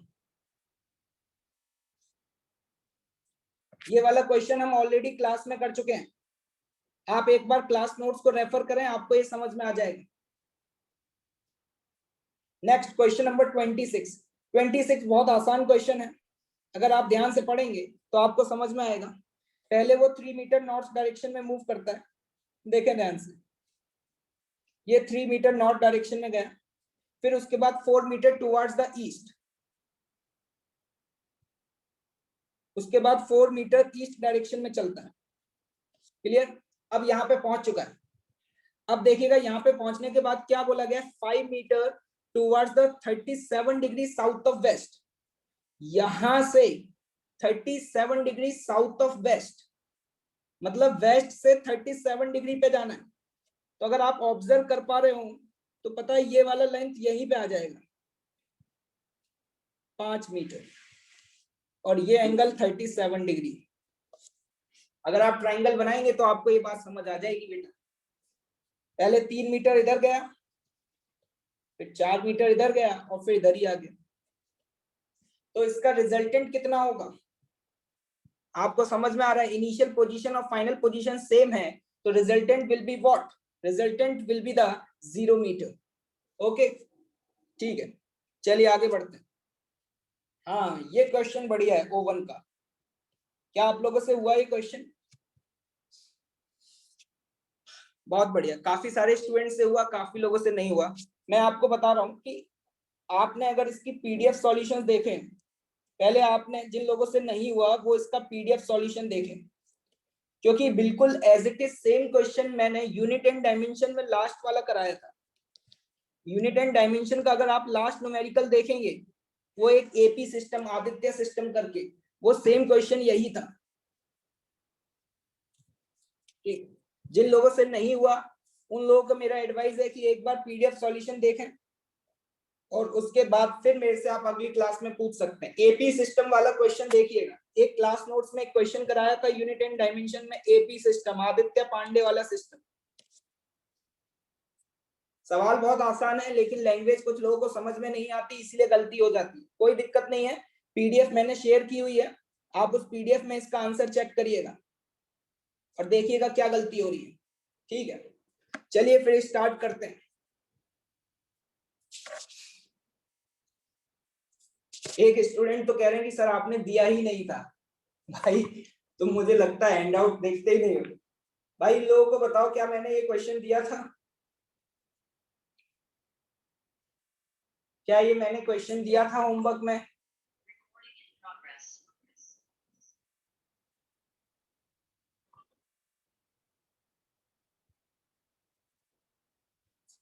ओके, चलिए अब पढ़ाई स्टार्ट की जाए। जो भी मैंने पढ़ाया था लास्ट क्लास में, प्लीज विद इन 2 मिनट्स वो पूरा रिवाइज कर लें, क्विक, फटाफट, क्योंकि आज की क्लास बहुत इंपॉर्टेंट है हमारे लिए। हाँ आर्यन बेटा, मैं S2 और O2 यहाँ डिस्कस नहीं करूंगा, ये आपकी ट्यूटोरियल क्लासेस में डिस्कस होगी, शायद इसके बारे में पहले भी बताया जा चुका है आप लोगों को। ठीक, S2 और O2 का जो भी होमवर्क है वो आपका ट्यूटोरियल क्लासेस में डिस्कस होगा। जल्दी से क्विकली रिवाइज कर लें, टाइम वेस्ट ना करें बिल्कुल भी।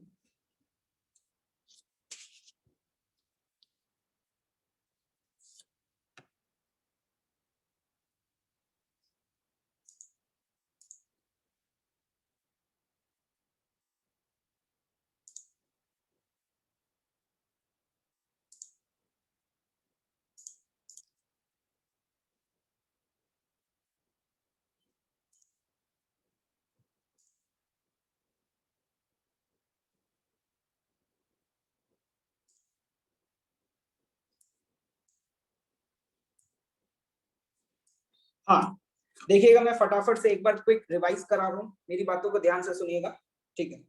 एक बार और कंपोनेंट्स की जिक्र कर लेते हैं। देखो, जब मैंने ये बोला कि ये आर वेक्टर इस तरीके से लिखा हुआ है 3 i cap plus 4 j cap, इसमें ये 3 i कैप और 4 j कैप बेसिकली है क्या? These are the components of R vector. हम यहाँ पे आर वेक्टर को अगर ऑब्जर्व कर पा रहे हैं तो आपने उस आर वेक्टर को ही तोड़ के लिखा है, जिसमें 3 आपको क्या बता रहा है, बोलना सीखना पड़ेगा, लैंग्वेज को समझने के लिए बोलना सीखो। 3 is what? The X component of R vector, x component of r vector is 3 और 4 क्या है यहाँ पर? y component. बेसिकली अगर आप ध्यान से ऑब्जर्व करें तो इस पॉइंट के मतलब जो r वेक्टर है ना, उसके हेड जो है उसका कोऑर्डिनेट है 3,4। देखें ध्यान से खुद, क्या ये x कोऑर्डिनेट हो गया 3 और ये y कोऑर्डिनेट हो गया क्या 4? तो आपको एक बात समझ आ रही होगी कि जो हेड है उसका x और y कोऑर्डिनेट पॉजिटिव भी हो सकता है और नेगेटिव भी हो सकता है। तो जब यहाँ पर ये मैंने कैलकुलेट किया, ये क्या बता रहा है आपको? मैग्नीट्यूड। मैग्नीट्यूड का मतलब क्या हुआ? मैग्नीट्यूड का मतलब हुआ कि इस आर वेक्टर की लेंथ बता रहा है, जो कि मेरे सामने इस समय 5 दी हुई है।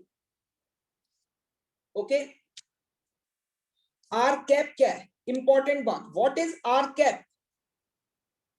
ये आर कैप इस आर वेक्टर का डायरेक्शन रिप्रेजेंट कर रहा है। जैसे आपने थीटा निकाला 53 डिग्री, तो आपको याद होगा पहले इस एंगल को आप कैसे रिप्रेजेंट करते थे, बताओ भाई। पहले आप ऐसे लिखते थे 50 डिग्री नॉर्थ ऑफ ईस्ट, लेकिन आज के बाद हम मैथमेटिकल वे में आई कैप और जे कैप फॉर्म में भी लिख सकते हैं। मतलब इस डायरेक्शन को आई कैप जे कैप फॉर्म में इस तरीके से रिप्रेजेंट किया जा सकता है। क्या मेरी बात समझ आ रही है? सिमिलरली आपने इसी तरीके से दूसरा क्वेश्चन और तीसरा सॉल्व किया था। अब जब मैं इस क्वेश्चन पर आया तो मैंने देखा कि कुछ स्टूडेंट रायते की तरह फैल गए। बहुत ही आसान सवाल। पहले तो एक बात बताओ, क्या यहाँ पे सी के ऊपर तुम्हें टोपी दिखाई दे रही है?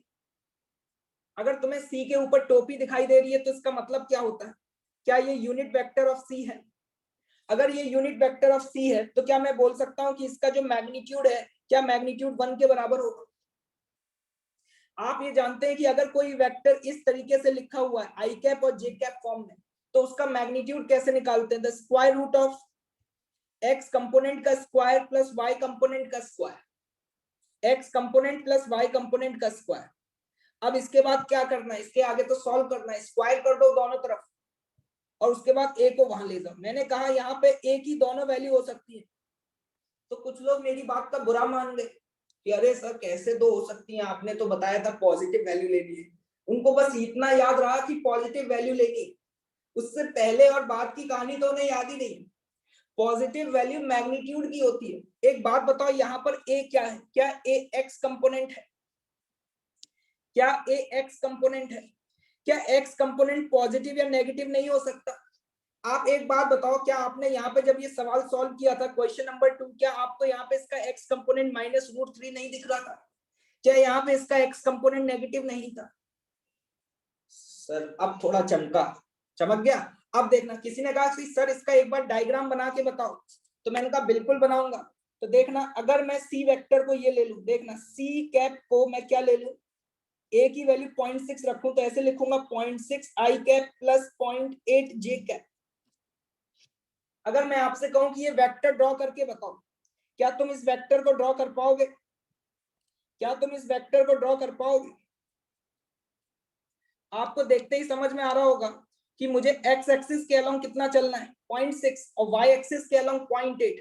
तो देखो बेटा, पहले हम एक्स एक्सिस के अलोंग चल लेते हैं, 0.6,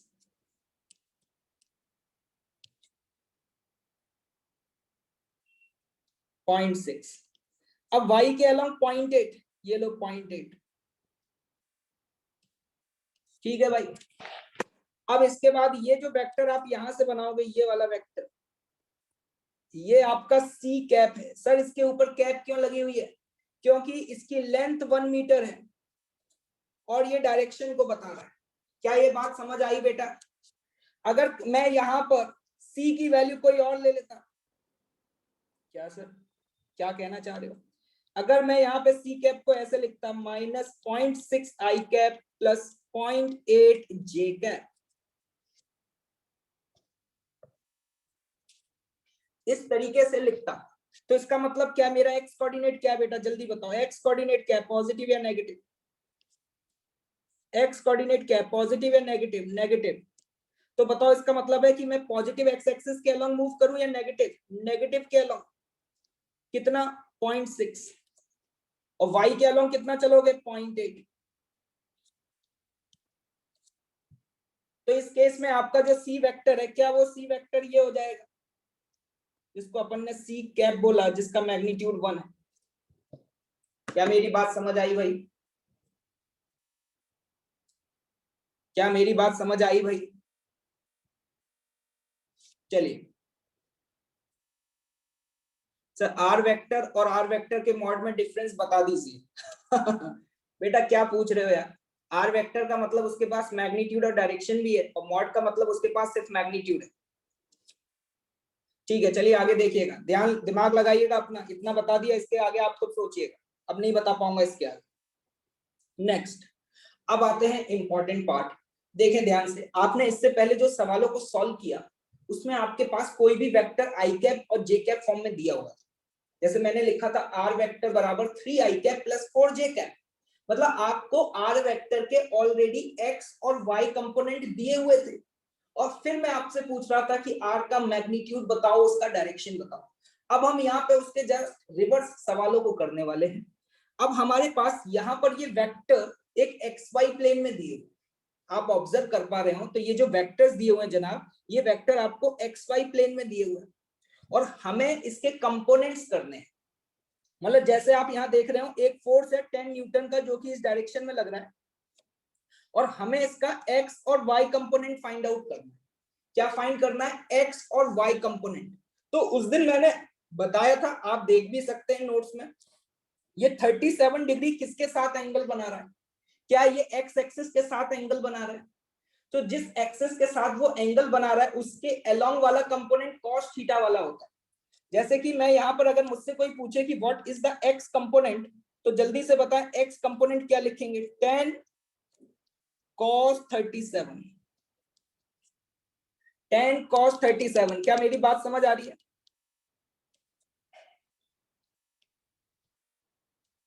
cos 37 की वैल्यू आपको याद है, cos 37 की वैल्यू 4/5, तो ये आ गया 8 न्यूटन। ये एक्स कंपोनेंट आया, ये क्या आ गया? एक्स कंपोनेंट आ गया। वाई कंपोनेंट सुने क्या होगा? इसके लिए आपको एक बार नोट्स देखने पड़ेंगे। वाई कंपोनेंट क्या होगा? अगर ये कंपोनेंट cos 37 है, तो इसका जो वाई कंपोनेंट है, वाई कंपोनेंट वो हो जाएगा 10 sin 37। 10 sin 37, sin 37 की वैल्यू आपको याद है, तो वहां से आप वैल्यू पुट कर देंगे तो ये आ जाएगा 6 न्यूटन। इंपॉर्टेंट बात क्या है? बहुत इंपॉर्टेंट है, आगे भी यूज आएगा।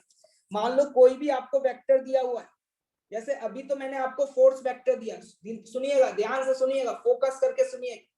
अगर आपको कोई भी वेक्टर दिया हुआ है और उसके रेक्टेंगुलर कंपोनेंट्स करने हैं, मतलब एक एक्स के अलोंग और एक वाई के अलोंग, तो सबसे पहले देखो कि ये एंगल किसके साथ दिया हुआ है। क्या ये एंगल एक्स एक्सिस के साथ बन रहा है?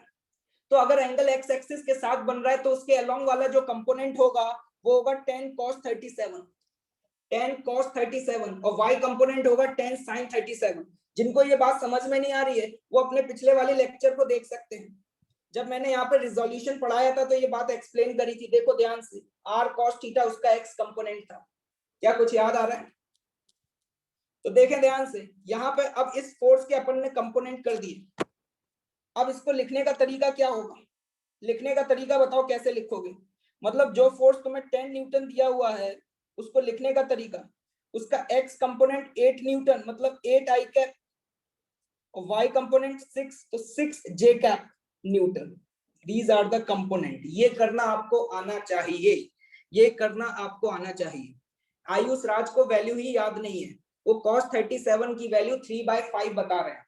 भैया ऐसे लोग पढ़ाई लिखाई छोड़ दें जिनको cos 37 की वैल्यू भी अभी तक याद नहीं है। भैया इनको बताओ cos 37 की वैल्यू 3/5 होती है 4/5? पता नहीं क्या कर रहे हैं, आईआईटी की तैयारी कर रहे हैं और cos 37 की वैल्यू मुझसे पूछ रहे हैं।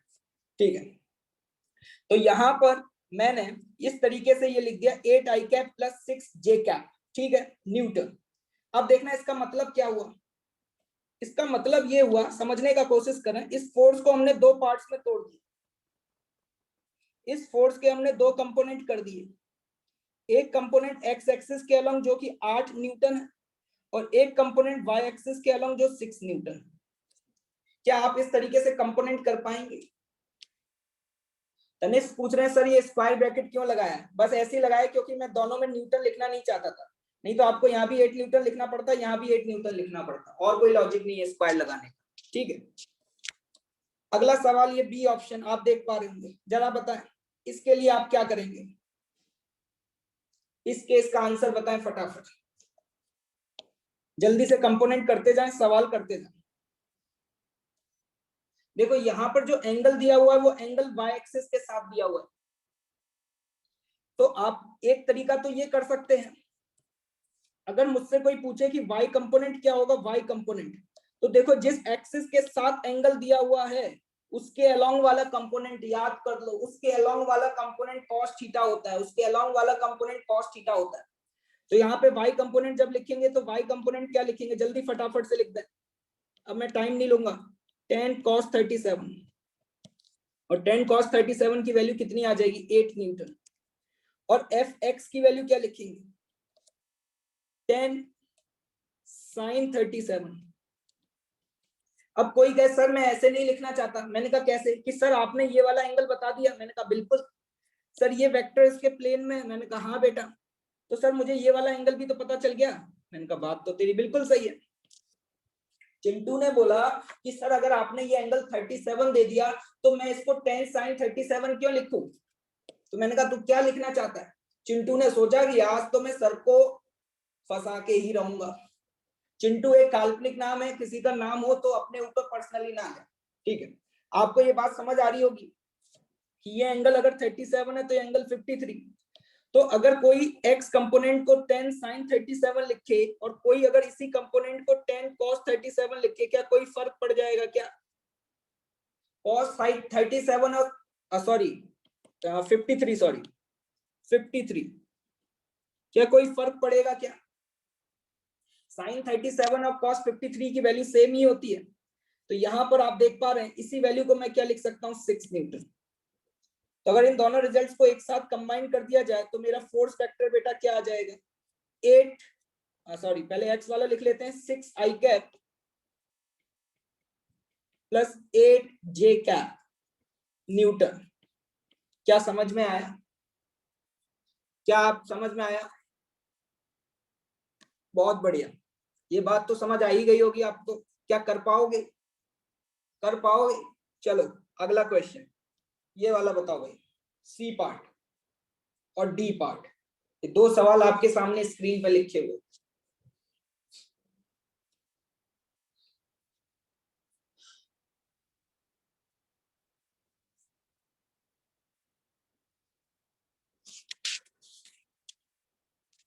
स्टूडेंट पूछ रहे हैं सर जे पहले लिखे हैं आई, कुछ भी लिख सकते हैं लेकिन स्टैंडर्ड होता है पहले आई लिखते हैं फिर जे लिखते हैं, जैसे आप कोऑर्डिनेट्स में पहले एक्स कोऑर्डिनेट लिखते हैं फिर वाई कोऑर्डिनेट लिखते हैं। अगर मैं 3,4 किसी पॉइंट का कोऑर्डिनेट बोलता हूं तो आप समझ जाते हैं कि एक्स कोऑर्डिनेट 3 है, वाई कोऑर्डिनेट 4 है, तो ये वही कन्वेंशन है, पहले आई कैप वाला कंपोनेंट लिखते हैं फिर जे कैप वाला लिखते हैं। जल्दी बताएं, काफी सारे स्टूडेंट सॉल्व कर चुके हैं। इसका अगर हम एक्स कंपोनेंट निकालेंगे,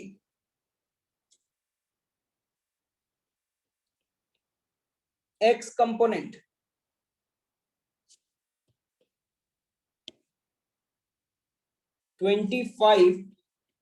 cos 37, x कंपोनेंट 25 cos 37 और cos 37 से वैल्यू आ जाती है 20, और एफ वाई अगर निकालेंगे तो वो आएगा 25 sin 37 और sin 37 की वैल्यू 3/5, तो वहां से वैल्यू आ जाती है 15। लेकिन अब ध्यान से सुनना, अब ध्यान से सुनना, यहाँ गलती नहीं होनी चाहिए। आप जब भी कंपोनेंट निकालें तो पहले उस वेक्टर को इस तरीके से शिफ्ट कर लें कि उस वेक्टर का टेल ओरिजिन पे आ रहा हो। क्या इस वेक्टर का टेल ओरिजिन पर है, बिल्कुल।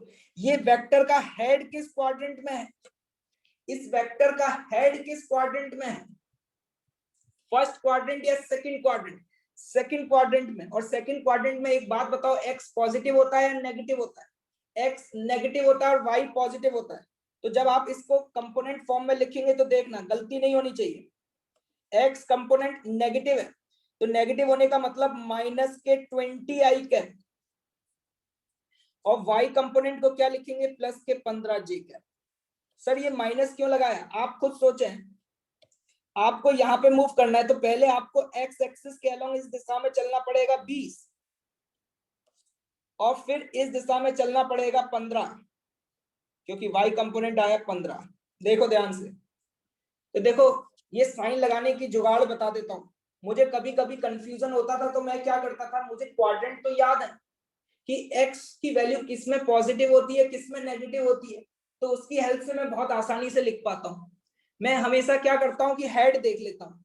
अभी हेड आपका सेकंड क्वाड्रेंट में आ रहा है, सेकंड में आ रहा है तो x कंपोनेंट नेगेटिव और y कंपोनेंट पॉजिटिव। क्यों गरीबों, मेरी बात आप लोगों तक पहुंच पा रही है क्या, मेरी बात आपको समझ में आ रही है?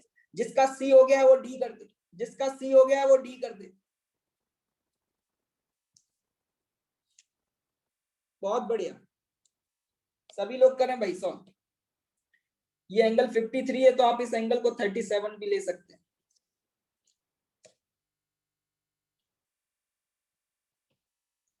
जल्दी जल्दी करें। एफ एक्स क्या लिखेंगे, what is F x? F x की वैल्यू आएगी 20 cos 37। cos 37 की वैल्यू 4/5 तो 16, और एफ वाई की वैल्यू आएगी 20 sin 37,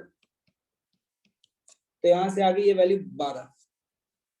लेकिन अब वेक्टर फॉर्म में लिखने जा रहा हूं। एक बात बताओ, फोकस करना, ध्यान से देखना, ये वेक्टर जो आपको दिखाई दे रहा है ये किस क्वाड्रेंट में है? फर्स्ट क्वाड्रेंट, सेकंड क्वाड्रेंट, या थर्ड क्वाड्रेंट, या फोर्थ क्वाड्रेंट? ये हेड किस में है, हेड किस में है? थर्ड में है। थर्ड में है तो इसका मतलब x भी नेगेटिव होगा और y भी नेगेटिव होगा, x भी नेगेटिव होगा और y भी नेगेटिव होगा। तो बताओ x नेगेटिव मतलब माइनस के 16 i कैप और माइनस के 12 j कैप। दूसरा, आपको इस पॉइंट तक पहुंचना है तो आप ऐसे भी फील ले सकते हैं, इस पॉइंट तक पहुंचने के लिए आपको क्या करना पड़ेगा बेटा, इस पॉइंट तक पहुंचने के लिए पहले आपको x एक्सिस के अलोंग चलना पड़ेगा, फिर आपको y के अलोंग। x के अलोंग आप कहां जा रहे हैं, अलोंग द नेगेटिव, y के अलोंग भी कहां जा रहे हैं, अलोंग द नेगेटिव। तो यहां पे आप देख के समझ पा रहे होंगे x कोऑर्डिनेट 16 और y कोऑर्डिनेट 12। क्या सभी को क्लियर है, क्या सभी को क्लियर है? बहुत बढ़िया, चलिए आगे बढ़ते हैं। अगला सवाल ये रहा, ये आप ध्यान से देखें, बताएं इसके कंपोनेंट क्या होंगे। देखो नेगेटिव पॉजिटिव साइन आप अपने आप से लगा लिया करें। अब बताना यहां पर क्या होगा आंसर। इस समय हेड किस क्वाड्रेंट में है, इस समय हेड किस क्वाड्रेंट में है, फोकस करें। बस यहीं पे तो गलती हो जाती है। मैंने बताया था थोड़ी देर पहले, अगर आपको कोई भी वेक्टर दिया हो, मेरी बातें नहीं सुनते ध्यान से, अगर कोई भी वेक्टर दिया हो तो सबसे पहले क्या करना होगा, सबसे पहले उस वेक्टर को उठा के शिफ्ट इस तरीके से करो कि उसकी पूंछ, उसका टेल, सुन लेना, उसका टेल कहां पे आ जाए, ओरिजिन पे आ जाए। तो अगर इस वेक्टर को शिफ्ट करोगे तो ये यहां पर आएगा। तो जो लोग ये बोल रहे हैं कि इसका हेड सेकंड क्वाड्रेंट में रहेंगे, वो मेरे वाले लॉजिक से आंसर गलत देंगे। तो सबसे पहले क्या हम वेक्टर को शिफ्ट कर सकते हैं बिना डायरेक्शन चेंज किए?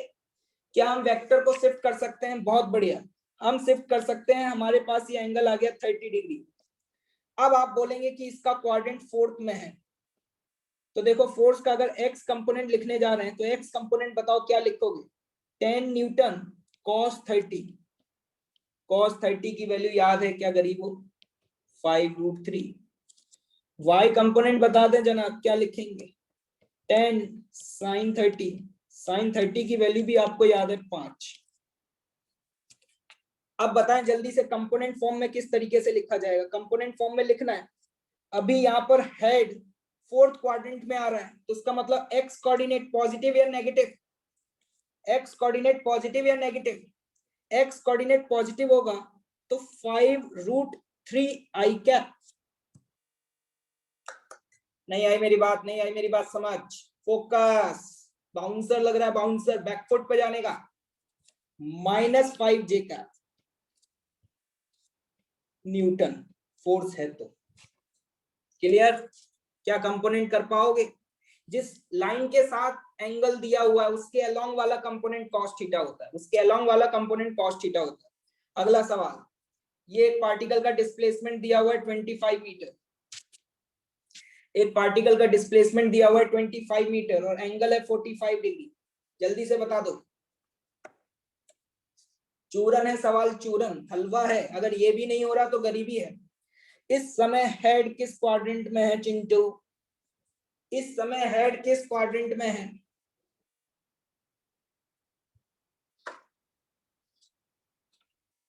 देखें ध्यान से। क्या हमें अभी इस वेक्टर को शिफ्ट करना चाहिए? क्या हमें इस वेक्टर को अभी शिफ्ट कर देना चाहिए? बिल्कुल भाई, इस वेक्टर को शिफ्ट इस तरीके से करो कि इसका डायरेक्शन चेंज ना हो। इस वेक्टर को इस तरीके से शिफ्ट करो कि इसका डायरेक्शन चेंज ना हो। क्या ये थर्ड क्वाड्रेंट में आ गया? एंगल तुम्हें दिखाई दे रहा है 45 डिग्री। जल्दी से लिखना, है डिस्प्लेसमेंट है तो डिस्प्लेसमेंट का x कंपोनेंट लिखेंगे तो क्या लिखेंगे? 25 cos 45। काफी सारे स्टूडेंट सॉल्व कर चुके हैं। 25/√2 एस वाई क्या लिखेंगे? 25 sin 45, जो कि कितना आ जाएगा? बताएं आप लोगों का आंसर क्या आ रहा है? बहुत अच्छे। तो डिस्प्लेसमेंट को कंपोनेंट फॉर्म में कैसे लिखा जा सकता है? डिस्प्लेसमेंट को कंपोनेंट फॉर्म में कैसे लिखा जा सकता है? -25/√2 आई कैप -25/√2 जे कैप। यूनिट लगानी है तो यूनिट लग जाएगी मीटर, क्योंकि डिस्प्लेसमेंट। ये दोनों माइनस साइन क्यों आई ये आपको समझ में आ गया होगा। जब टेल ओरिजिन पर है, जब टेल ओरिजिन पर है तो हेड थर्ड क्वाड्रेंट में है। इस चीज को आप बिना शिफ्ट किए लॉजिकली भी सोच के आंसर दे सकते हैं। जैसे कि फॉर एग्जांपल ये वेक्टर ऐसे बना, मुझे इस वेक्टर के कंपोनेंट करने थे, तो देखो एक कंपोनेंट एक्स एक्सिस के अलोंग ये होगा और वाई के अलोंग ये होगा। तो तुम खुद देखो, तुम एक्स एक्सिस के अलोंग कहां मूव कर रहे हो? Along the positive X axis या negative X axis? Negative X axis. तो ऑब्वियस सी बात है कि एक्स कोऑर्डिनेट नेगेटिव आएगा। जब आप वाई के अलोंग मूव कर रहे हैं तो वाई के अलोंग कहां जा रहे हो जनाब? नीचे या ऊपर? नीचे जा रहे हो, तो नीचे जाने का मतलब नेगेटिव, तो इसका मतलब वाई भी नेगेटिव होगा। मतलब बिना शिफ्ट किए लॉजिकली अगर आप सोचें, दिमाग लगाएं, तो भी आपका आंसर आ सकता है, अगर आप इन डायरेक्शंस को ऑब्जर्व कर पा रहे हो। क्या कंपोनेंट करना सीख गए हो? क्या कंपोनेंट करना सीख गए हो भाई? सब सीख गए? चलिए अब देखते हैं। बहुत बढ़िया, बहुत बढ़िया। आगे अगला सवाल आपके लिए तैयार है? ये लीजिए। है सर, ये क्या है सर?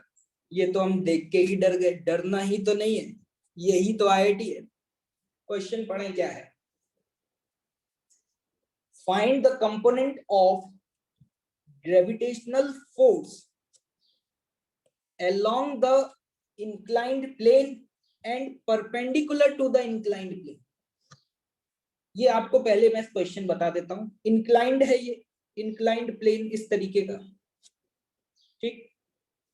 और ये इंक्लाइंड प्लेन हॉरिजॉन्टल के साथ बना रहा है 37 डिग्री, और इसके ऊपर एक 5 केजी का ब्लॉक रखा हुआ है। सवाल को समझिए, सवाल को समझिए, सॉल्व करिए, ठीक है। अब हमें इस 5 केजी के दो कंपोनेंट करने हैं, एक इंक्लाइंड प्लेन के अलोंग और एक परपेंडिकुलर टू द इंक्लाइंड।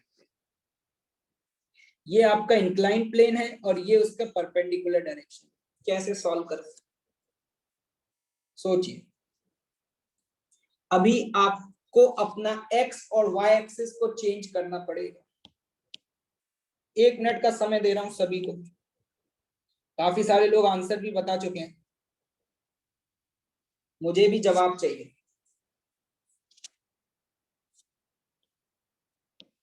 देखना ध्यान से, ये मेरा इंक्लाइंड प्लेन, देखें इसके ऊपर ब्लॉक रखा है 5 केजी का। एक बात बताओ, किसका कंपोनेंट किसका करना है? Gravitational force. अगर मास 5 kg है तो फोर्स कितना लगेगा ये आपको पता है? mg फोर्स लगता है। अगर नहीं सुना हो तो आज सुन लो, मैं बता देता हूँ, आगे पढ़ाया जाएगा न्यूटन्स लॉ में। इस पे जो फोर्स लगेगा वो mg लगेगा, और mg force vertically downward direction में लगेगा। ये m इंटू जी किया है और g की वैल्यू 10 होती है, तो ये फोर्स जो है वो 50 न्यूटन इस डायरेक्शन में लग रहा होगा।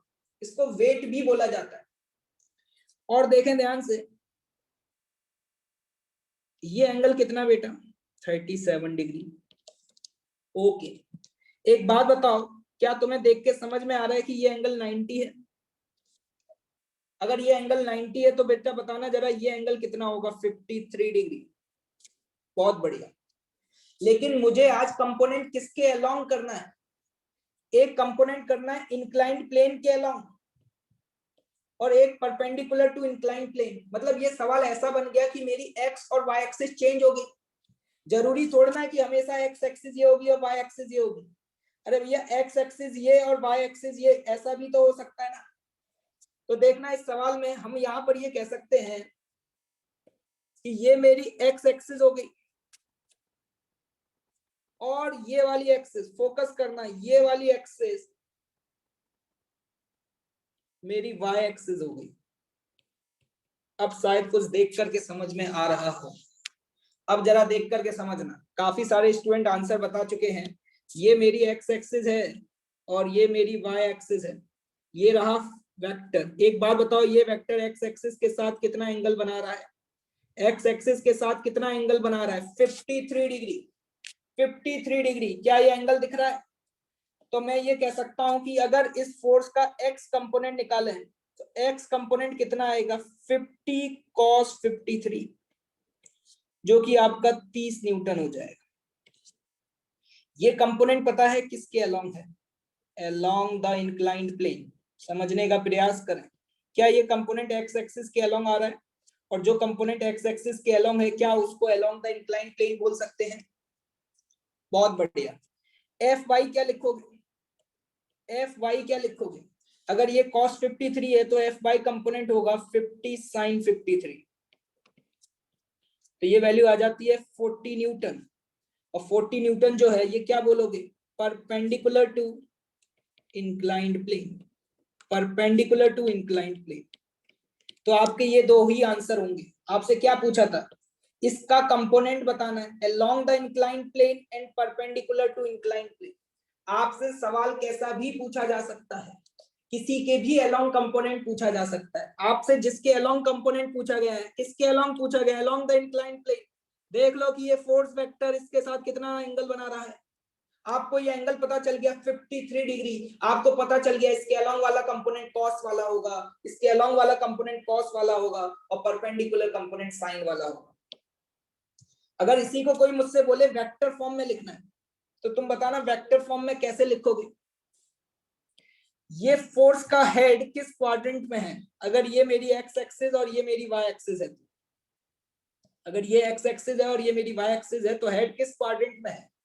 थर्ड क्वाड्रेंट में है। ऑब्जर्व करें खुद से, थर्ड क्वाड्रेंट में है। तो वेक्टर फॉर्म में अगर मैं लिखना चाहता हूं तो फोर्स वेक्टर को लिखने का तरीका होगा माइनस के 30 आई कैप माइनस के 40 जे कैप। बहुत ही इंपॉर्टेंट क्वेश्चन है।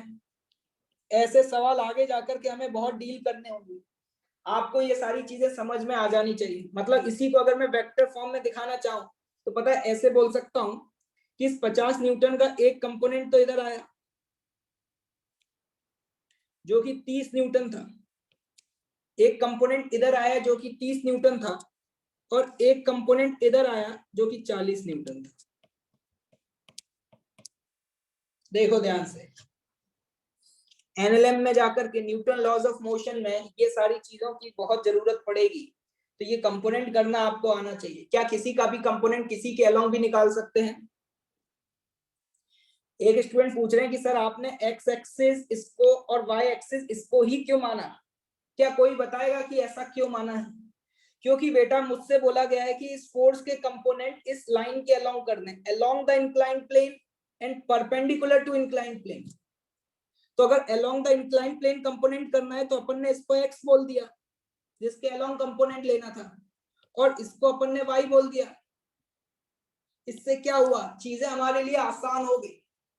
एक स्टूडेंट बता रहे हैं इससे हमारी जिंदगी आसान हो गई, बिल्कुल सही बात। इसके बाद हमारे लिए चीजों को ऑब्जर्व करना आसान हो गया है।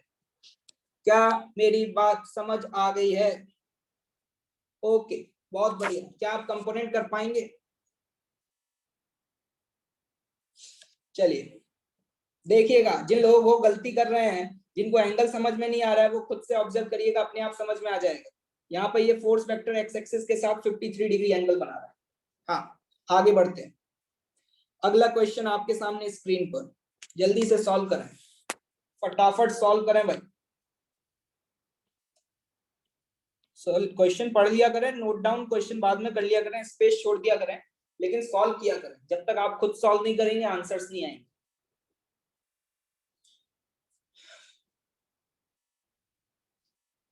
वॉइस क्लियर आ रहा है भाई? नेटवर्क चेक करें, जो बोल रहे हैं कि वॉइस नहीं आ रहा। 1 मिनट का समय शुरू होता है आपका अब। टिक टिक।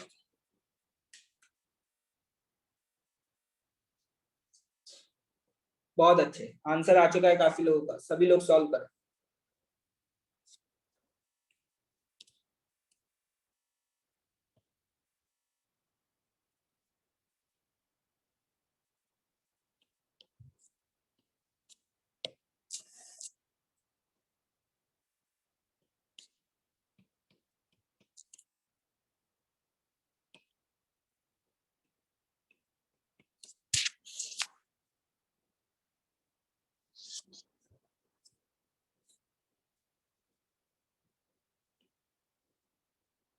जल्दी जल्दी फटाफट।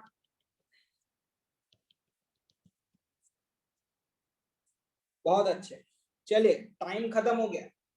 ध्यान से देखिएगा, एक फोर्स वेक्टर दिया हुआ है आपको, जो कि पॉजिटिव y एक्सिस के साथ 37 डिग्री का एंगल बना रहा है। मतलब यहाँ पर ये आपकी y एक्सिस है बेटा, और ये आपकी x एक्सिस है, और ये फोर्स वेक्टर y एक्सिस के साथ 37 डिग्री का एंगल बना रहा है, और साथ ही साथ इस फोर्स का x कंपोनेंट दिया हुआ है। इस फोर्स का ये वाला कंपोनेंट आपको दिया हुआ है। कितना दिया हुआ है, पढ़ के बताएं जल्दी से। ये कंपोनेंट आपको 12 न्यूटन दिया हुआ है। क्वेश्चन खत्म हो चुका है। मैग्नीट्यूड ऑफ फोर्स पूछा गया है। एक बात बताओ, अगर ये एंगल 37 तो क्या ये एंगल 53 होगा? मान लेते हैं फोर्स F है, इसका मैग्नीट्यूड। एक बात बताओ, अगर ये फोर्स F है तो इसका x कंपोनेंट क्या लिखोगे? इस फोर्स का x कंपोनेंट क्या लिखोगे? क्या आप उसे F cos 53 लिखोगे? क्या आप उसे F cos 53 लिखोगे? क्योंकि x एक्सिस के साथ जो एंगल है, क्या वो 53 दिया है? सर आपने x कंपोनेंट क्यों लिखा? क्योंकि यहां से मुझे पता चल गया बेटा कि ये वैल्यू 12 है। ये वैल्यू क्या है? 12। cos 53 की वैल्यू आप ऑलरेडी जानते हैं। cos 53 की वैल्यू कितनी होती है बेटा? एक बार जनाब बोल रहे थे 4/5 होती है। इनको वैल्यू याद करवाओ। तो यहां से जब आप सॉल्व करते हैं तो ये वैल्यू यहाँ पे देख पा रहे हैं, F की वैल्यू क्या आ जाती है? 20 न्यूटन। ये था आपका ए पार्ट। कितने लोगों का सही है?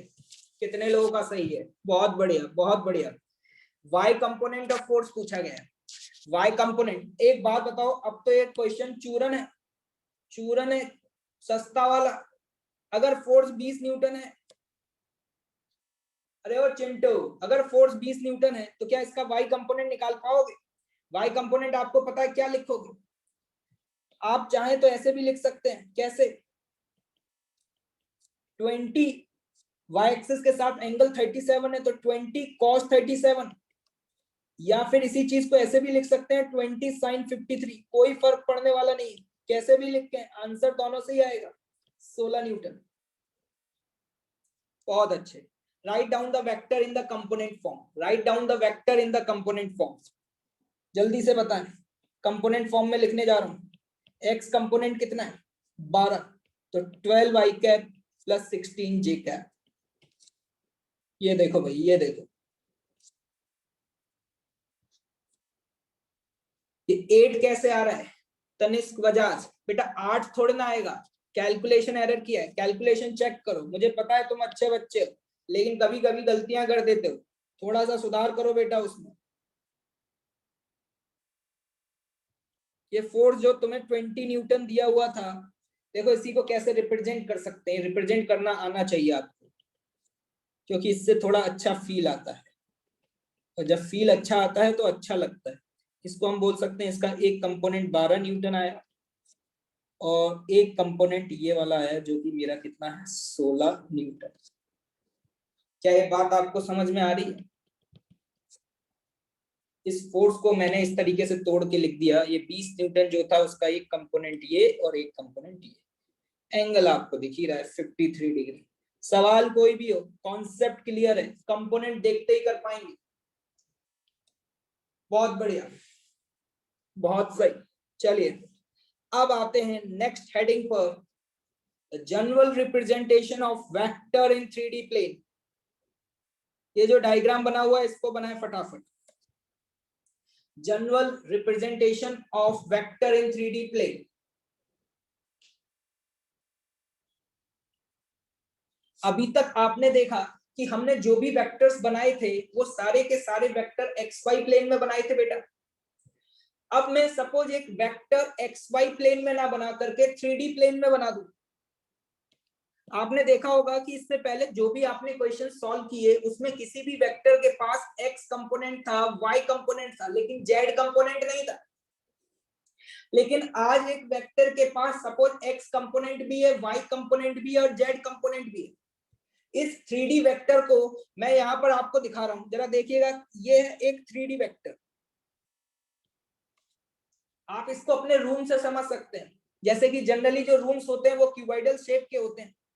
ठीक, मान लो तुम्हें मौका मिला, तुम्हें तो नहीं बेटा, तुम तो दीवार पर नहीं चढ़ पाओगे।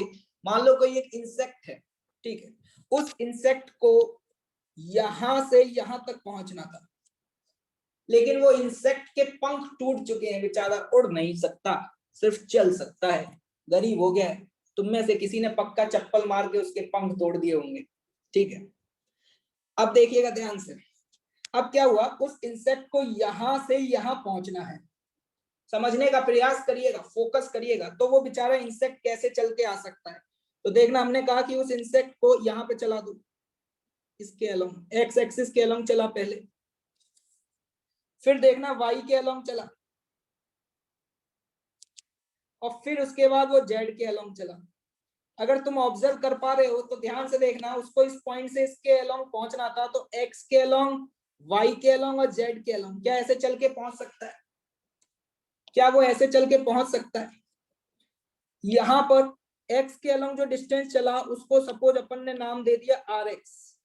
क्या नाम दे दिया? R X. जो वाई के अलोंग डिस्टेंस चला उसका नाम रख दिया आर वाई, और जो डिस्टेंस जेड के अलोंग चला उसका नाम रख दिया आर जेड। देखो ध्यान से, यहां पर मैंने कुछ एंगल रिप्रेजेंट किए हुए हैं, अल्फा, बीटा और गामा। ये अल्फा, बीटा और गामा क्या है, पढ़ने की कोशिश करें जल्दी से। What is alpha, beta and gamma? Alpha है angle made by R vector with the X axis, लेकिन एक्स एक्सिस में भी लिख लेना किसके साथ, पॉजिटिव एक्स एक्सिस के साथ एंगल है। क्या दिखाई दे रहा है आपको? ये जो एंगल आप देख पा रहे हैं, क्या ये देख पा रहे हैं कि जो अल्फा एंगल है ये आर वेक्टर का पॉजिटिव के साथ बना हुआ है? बहुत अच्छे। इसी तरीके से बीटा जो एंगल है वो वाई एक्सिस के साथ है, और ये है जेड एक्सिस के साथ। देखते जाइएगा, समझ में आ जाएगा मैं क्या रिप्रेजेंट करना चाह रहा हूं। एक बात बताओ, क्या तुमने पॉलीगन रूल पढ़ा था? अगर तुमने पॉलीगन रूल पढ़ा था तो याद करो, R X vector plus R Y vector plus R Z vector बराबर क्या आर वेक्टर लिख सकते हैं? देखो ध्यान से देखो, polygon rule of vector addition याद करो, polygon rule of vector addition याद करो। नहीं बेटा, ये प्लेन एंगल है, सॉलिड एंगल नहीं है। ठीक है, दो लाइन के बीच का एंगल तो प्लेन ही होगा ना। एक बात बताओ, पॉलीगन रूल से इस आर वेक्टर को मैं कैसे लिख रहा हूं, देखने का प्रयास करिएगा। आर वेक्टर को मैंने कैसे लिखा, R X I cap. R X length है, लेकिन ये लेंथ एक्स एक्सिस के अलोंग है, तो क्या मैं इसको आर एक्स आई कैप लिख सकता हूं? इसी तरीके से आर वाई जे कैप, और इसी तरीके से आर जेड के कैप। आपने इससे पहले भी आर वेक्टर लिखा था, लेकिन उसमें आपके पास सिर्फ ये दो कंपोनेंट आ रहे थे। आज आपके पास एक और कंपोनेंट आ गया है आर जेड, क्योंकि अभी जो डिस्प्लेसमेंट हुआ वो आपका जेड एक्सिस के अलोंग भी है। इतनी बात आपको समझ में आ जानी चाहिए। ये है आपका आर वेक्टर, जिसको आप ऐसे तोड़ के लिख सकते हैं। अब देखना इंपॉर्टेंट बात, बहुत ही इंपॉर्टेंट है। अगर ये आर वेक्टर एक्स एक्सिस के साथ एंगल अल्फा बना रहा है, एक्स एक्सिस के साथ अल्फा एंगल बना रहा है, तो एक्स एक्सिस के अलोंग वाला जो कंपोनेंट है आर एक्स, क्या मैं उसको आर कॉस अल्फा लिख सकता हूं? क्या मैं उसको आर कॉस अल्फा लिख सकता हूं? बहुत बढ़िया। आर वाई को क्या लिखूंगा? जो वाई कंपोनेंट है बेटा, वाई कंपोनेंट, उस वाई कंपोनेंट को क्या लिखा जाएगा? वाई एक्सिस के साथ कितना एंगल है? ये बीटा। और एक बात और याद रखिएगा, अगर ये वेक्टर 3D प्लेन में है तो जरूरी नहीं है कि अल्फा प्लस बीटा की वैल्यू 90 हो। क्या मैंने बोला? सुन लेना, अगर ये वेक्टर 3D प्लेन में है तो जरूरी नहीं है कि अल्फा प्लस बीटा की वैल्यू 90 हो। ये सोच के आना अपने आप, कि आपके लिए होमवर्क है, इतना बता दिया मैंने। तो देखना यहाँ पर आर वाई कंपोनेंट क्या आप आर कॉस बीटा लिख सकते हैं, और आर जेड कंपोनेंट को क्या आप आर कॉस गामा लिख सकते हैं। देखें, ऑब्जर्व करें, कोई दिक्कत आए तो बताएं मुझे। मैंने यहाँ पे आर एक्स की वैल्यू, आर वाई की वैल्यू और आर जेड की वैल्यू इस तरीके से लिख दी। ठीक है, अभी देखते जाइएगा, रिलेशन पता चल जाएगा थोड़ी देर में। हाँ, जैसे कि आप वहां पे मैग्नीट्यूड क्या लिखते थे? वहां पे मैग्नीट्यूड लिखते थे एक्स कंपोनेंट का स्क्वायर प्लस वाई कंपोनेंट का स्क्वायर। सिमिलरली उसी एनालॉजी को यूज करते हुए यहां पर अगर मुझे आर वेक्टर का मैग्नीट्यूड लिखना है, मुझे अगर आर वेक्टर का मैग्नीट्यूड लिखना है तो मैं क्या लिखूंगा? एक्स कंपोनेंट का स्क्वायर प्लस वाई कंपोनेंट का स्क्वायर प्लस जेड कंपोनेंट का स्क्वायर। क्या इतनी बात समझ आ गई है? अब देखना ध्यान से, ये फॉर्मूला बड़ा ही इंपॉर्टेंट है। एक बात बताओ मुझे, अगर मैं आपसे पूछ लूं कि बेटा आर कैप क्या होगा? जैसे वहां यूनिट वेक्टर लिखते थे तो उसी तरीके से बस इतना फर्क आ गया, आज तीन कंपोनेंट आ गए। क्या आप ऐसे आर वेक्टर लिख सकते हैं? देखें, आर वेक्टर की वैल्यू आप क्या लिखेंगे? R X I cap. बस मेरी बातों को ध्यान से सुनते जाएं और नोट करते जाएं, सारी चीजें आपको क्लियर हो जाएंगी, बस थोड़ा सा पेशेंस रखें। ठीक है, ये ऊपर आ गया आर वेक्टर, और डिनोमिनेटर में क्या आएगा? इस आर वेक्टर का मैग्नीट्यूड। और मैग्नीट्यूड कितना लिखेंगे? एक्स कंपोनेंट का स्क्वायर प्लस वाई कंपोनेंट का स्क्वायर प्लस जेड कंपोनेंट का स्क्वायर। ठीक, देखें ध्यान से, ये आपके पास यहां से आर कैप आ चुका, ये है यूनिट वेक्टर। बिल्कुल सब कुछ वही है, कुछ भी नया नहीं है। पहले दो कंपोनेंट थे तो दोनों का स्क्वायर करके स्क्वायर रूट किया था, तीन कंपोनेंट है तो तीनों का स्क्वायर करके स्क्वायर रूट कर दिया, और आर कैप को ऐसे लिख दिया। अब देखना, इस वाले रिजल्ट से, कौन से रिजल्ट से? इस वाले रिजल्ट से मैं क्या लिख सकता हूं? क्या मैं आर के मैग्नीट्यूड का स्क्वायर बराबर R X square plus R Y square plus R Z square लिख सकता हूं? देखें ध्यान से, जल्दी देखें ध्यान से, 5 मिनट का समय और लूंगा मैं आपका। ठीक है, बस फोकस करते जाएं, इंपॉर्टेंट चीज बता रहा हूं आपको। आर स्क्वायर बराबर R X square plus R Y square plus R Z square लिख सकते हैं। बहुत बढ़िया। क्या आपको आर एक्स की वैल्यू पता है? क्या आर वाई की वैल्यू पता है? क्या आर जेड की वैल्यू पता है? अगर आर एक्स, आर वाई और आर जेड की वैल्यू यहाँ सब्सटीट्यूट कर दी जाए तो देखिएगा ये एक्सप्रेशन क्या बनेगा आपका? आर स्क्वायर बराबर R square cos square alpha plus R square cos square beta plus R square cos square gamma. यहाँ पे आर को अगर आप कॉमन ले लें तो आपके पास ये टर्म कुछ इस तरीके का बन जाएगा, cos square alpha plus cos square beta plus cos square gamma. R से आ गया, बस यही है काम। बहुत ही इंपॉर्टेंट रिजल्ट डब्बे के अंदर बंद करने के लिए। देखें जनाब, और गरीबों की सरकार, मेरे भाई बंधु, फोकस करें इस बात पर। Cos square alpha plus cos square beta plus cos square gamma बराबर 1 होता है। ये है 3D में एंगल्स के बीच का रिजल्ट, जिसको आपको याद रखना पड़ेगा।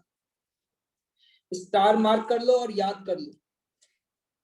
और एक और बात बता देता हूं, ये जो आपको टर्म्स दिए हुए हैं ना, टर्म्स क्या, कॉस अल्फा, कॉस बीटा और कॉस गामा, इनका एक और नाम होता है डायरेक्शन कोसाइन।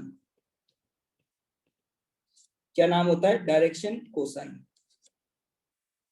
जैसे कॉस अल्फा को बोला जाएगा direction cosine along the X axis, cos beta को बोला जाएगा direction cosine along the Y axis, और कॉस गामा को बोला जाएगा डायरेक्शन कोसाइन। ये पूरी जो भी चीजें एक्सप्लेन करी हैं उसमें ये वाला फॉर्मूला तुम्हें बहुत काम का है।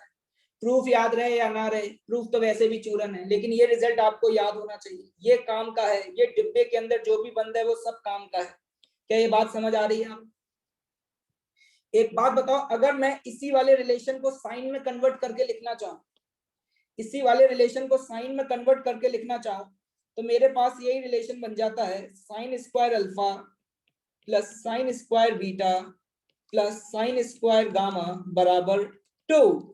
कैसे आया सोचिएगा। ये सबको समझ नहीं आ रहा होगा। आप क्या करो, यहाँ पे जो कॉस स्क्वायर अल्फा लिखा हुआ है, क्या आप इसको 1 माइनस साइन स्क्वायर अल्फा लिख सकते हैं? और यहाँ पे कॉस स्क्वायर बीटा जो लिखा हुआ है, क्या आप इसको 1 माइनस साइन स्क्वायर बीटा लिख सकते हैं? इसी तरीके से इसको भी लिख सकते हैं। तो जब आप इसको फर्दर सॉल्व करेंगे तो ये रिजल्ट आ जाएगा। ये फॉर्मूला बड़ा ही इंपॉर्टेंट है, नोट डाउन करें फटाफट।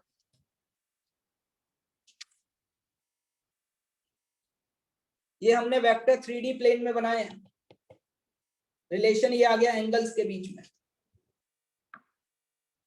हाँ भाई, एक और बात, होमवर्क तो मैं आपको दे ही दूंगा, इसके अलावा इंपॉर्टेंट बात नोट डाउन कर दूंगा। संडे को आप लोगों की एक्स्ट्रा क्लास रहेगी। कुछ स्टूडेंट्स कह रहे थे सर हमारे पास बहुत टाइम है, मैंने कहा चलो थोड़ी सी अच्छे क्वेश्चंस की और प्रैक्टिस कर ली जाए। तो अच्छे क्वेश्चंस की प्रैक्टिस करेंगे, जबरदस्त वेक्टर में थोड़ा कॉन्फिडेंस और गेन करेंगे, और इस संडे को आपकी क्लास रखी जाएगी। उसका शेड्यूल क्या रहेगा वो आप लोगों को बता दिया जाएगा। कल की क्लास में मैं आप लोगों को शेड्यूल बता दूंगा। तो क्या है कि संडे को एक क्लास रखेंगे, थोड़ी सी लंबी रखेंगे, क्वेश्चंस की प्रैक्टिस करेंगे, कॉन्फिडेंस गेन करेंगे। इससे क्या अपने नेक्स्ट वीक में जब टेस्ट है तो उसके लिए हमारे पास ज्यादा लोड नहीं रहेगा। तो मोस्ट ऑफ द लोड जो है वो संडे को निपटा लेंगे, जिससे कि नेक्स्ट वीक में अपना चिल करके पुराने चैप्टर भी रिवाइज कर पाएंगे। ठीक है भाई? चलो भाई, ये रिजल्ट आ गया आपके पास। अब आपके सामने ये सवाल है, ये रहा सवाल। अगर अभी सॉल्व करना चाहें तो अभी कर दें, नहीं तो आपके लिए होमवर्क रहेगा। मैं 2 सवाल दे रहा हूं, एक तो ये वाला सवाल और इसके बाद एक नीचे और लिखा हुआ है ये सवाल। तो पहले तो इसी सवाल पे फोकस करते हैं, करिएगा इस सवाल को सॉल्व। क्या आपके पास 2-3 मिनट और हैं?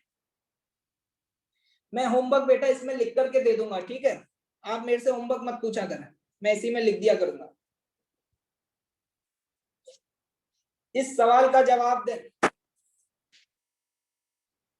इस सवाल का जवाब दें। आपसे क्वेश्चन क्या दिया गया है? एक वेक्टर एक्स एक्सिस के साथ 60 डिग्री एंगल बना रहा है और वाई एक्सिस के साथ 120 डिग्री। जैसे ही मैंने ये सवाल बोला, चिंटू एकदम से खड़ा हुआ। चिंटू ने कहा गलत है, गलत है। हमने कहा क्या हुआ भैया? उसने कहा कि सर अगर एक्स एक्सिस के साथ 60 बना रहा है तो वाई एक्सिस के साथ 30 बनाना चाहिए। हमने कहा नालायक, वो तभी संभव हो सकता था जब वो पूरा वेक्टर एक्स वाई प्लेन में होता, लेकिन अभी हो सकता है कि ये वेक्टर 3D प्लेन में हो। जब चिंटू ने ये सवाल पूछा तो चिंटू को लगा आज तो मैं सर को फंसा के रहूंगा, और जब सर फंस जाएंगे तो फिर लोगों को लगेगा मैं बहुत जीनियस हूँ, क्लास में अपनी इज्जत होगी, लड़के लड़कियां फुल इज्जत देंगे। लेकिन जैसे ही उसने बोला कि सर ये 60 है तो ये 30 होना चाहिए, इतनी देर में पड़ गया उसके थप्पड़। उसको समझ आया पता नहीं क्या गलती करी। मैंने कहा नालायक, ऐसा भी तो हो सकता है कि ये वेक्टर 3D में हो। अगर वेक्टर 3D में है तो अल्फा और बीटा कुछ भी हो सकते हैं। बहुत बढ़िया। मतलब मैं यहाँ पर ये कह सकता हूँ कि मुझे अल्फा की वैल्यू यहाँ पे 60 डिग्री दी हुई है, बीटा की वैल्यू 120 डिग्री दी हुई है, और गामा की वैल्यू पूछी जा रही है। 2 आंसर आएंगे। जो आंसर सिर्फ 45 दे रहे हैं वो गलती कर रहे हैं। यहाँ पर 2 आंसर्स आएंगे। कैसे निकालें? क्या आपको ये वाला रिलेशन याद है जो अभी मैंने ऊपर लिखा था? Cos square alpha plus cos square beta plus cos square gamma बराबर 1। बहुत बढ़िया। कॉस स्क्वायर अल्फा, क्या इसकी वैल्यू मैं कॉस 60 लिख सकता हूं? कॉस 60 का होल स्क्वायर प्लस कॉस 120 का whole square plus cos square gamma बराबर 1। अब इसके आगे तो गरीबों मैं सॉल्व करूंगा नहीं, ये वैल्यू हो जाएगी 1/4 प्लस, आपको पता है cos 120 की वैल्यू क्या होती है? याद करो, cos 120 को क्या 180 माइनस 60 लिख सकते हो? कुछ याद आ रहा है? तो इसकी वैल्यू माइनस के 1/2 आएगी, लेकिन उसका भी स्क्वायर कर दिया, उसका भी स्क्वायर किया तो 1/4 प्लस कॉस स्क्वायर गामा बराबर 1। ओहो, नहीं आई बात समझ? देखते ही समझ आ गया होगा भैया। कॉस स्क्वायर गामा की वैल्यू मेरी 1/2 आ रही है, तो यहां से ऑब्जर्व करें, कॉस गामा की वैल्यू 1/√2 भी ले सकते हैं, और कॉस गामा की वैल्यू 2 आएंगी, -1/√2 भी ले सकते हैं। मैथ्स के स्टूडेंट हो, फोकस करना। अगर कॉस स्क्वायर गामा की वैल्यू 1/2 है तो 1/√2 भी हो सकता है, माइनस के 1/√2 भी हो सकता है। अगर 1/√2 है तो गामा की वैल्यू कितनी हो जाएगी जनाब? 45 डिग्री। और माइनस के 1/√2 है तो गामा की वैल्यू हो जाएगी 135 डिग्री। थोड़ा अपने आप दिमाग लगाइएगा, सोचिएगा ये मैंने कैसे लिखा है। क्या समझ में आया? अगर आपको ऐसा कोई क्वेश्चन दिया हो कि एंगल एक्स और वाई के साथ दिया और जेड के साथ पूछा जाए, तो क्या ऐसे क्वेश्चन देखते ही छोड़ दोगे? क्या ऐसे क्वेश्चन तुम देखते ही छोड़ दोगे या फोड़ दोगे?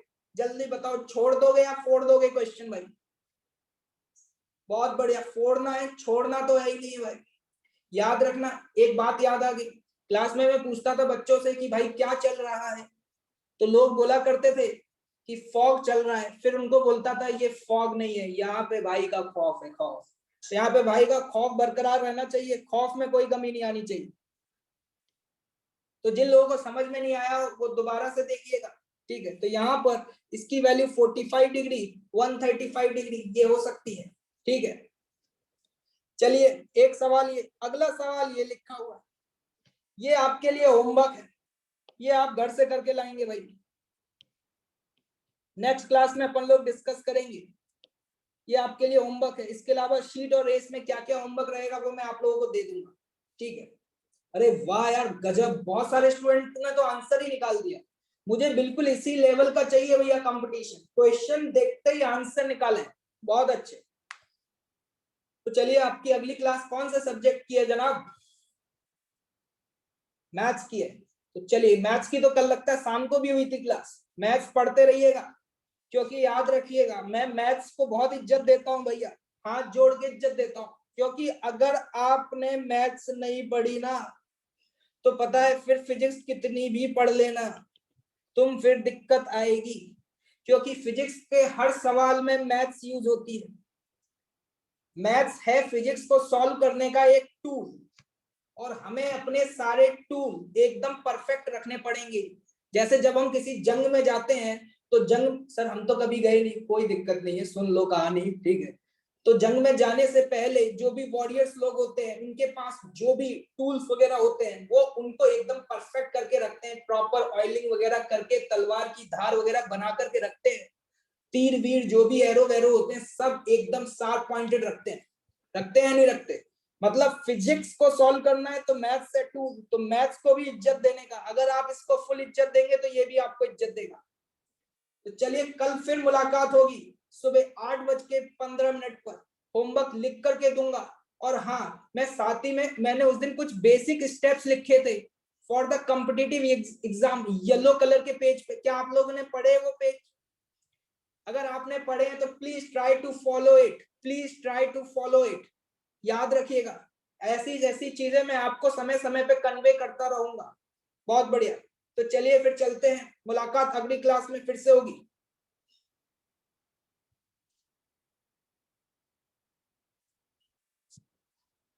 एक स्टूडेंट पूछ रहे हैं क्या 1 घंटा क्रिकेट खेल सकते हैं? बिल्कुल भैया, क्रिकेट खेलना है तो क्रिकेट खेलो, मूवीज देखनी है मूवीज देखो, लेकिन हर चीज को प्रॉपर मैनेजमेंट करो। ये नहीं होना चाहिए कि बस खेल ही रहे हैं।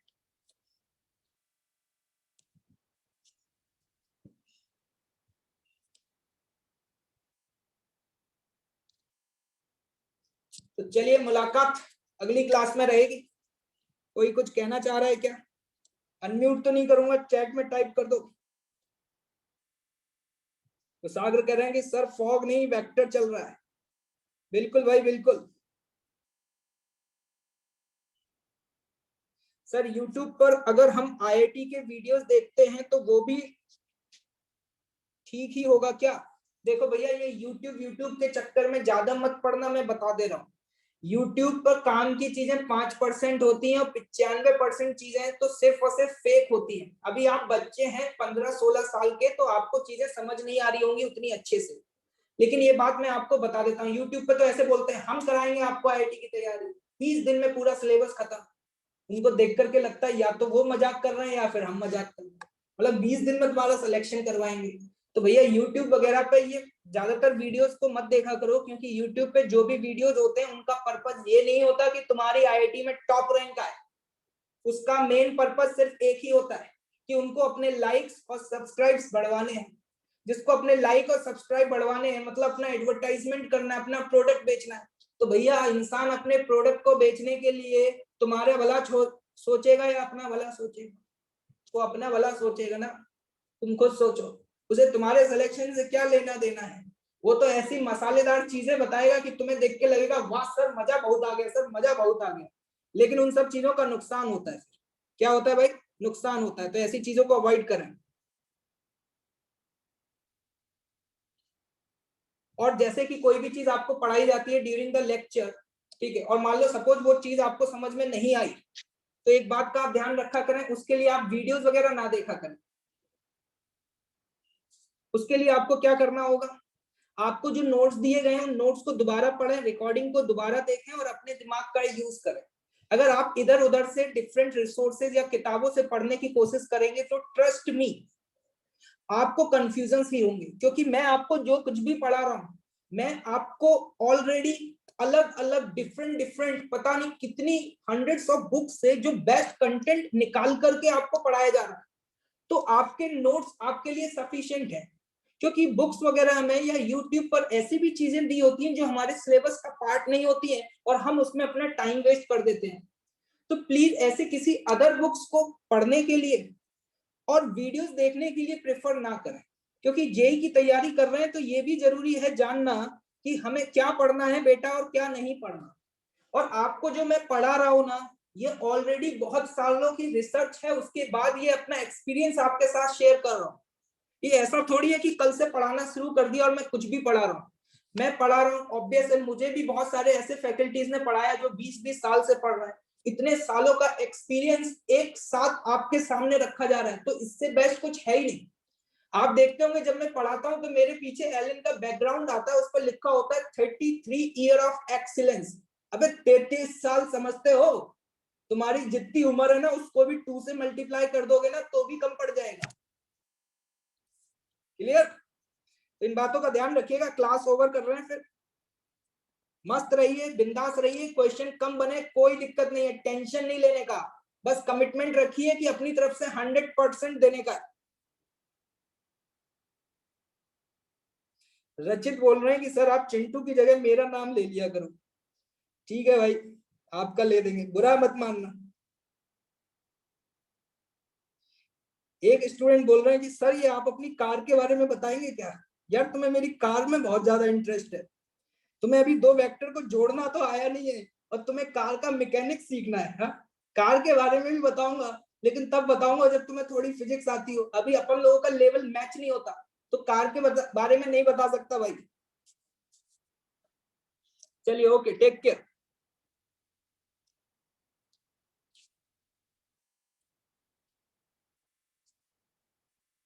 एक स्टूडेंट पूछ रहे हैं कि सर आप किस इंस्टीट्यूट से आईआईटी क्रैक किए हैं? Nice question, I like it. आपको जानकर के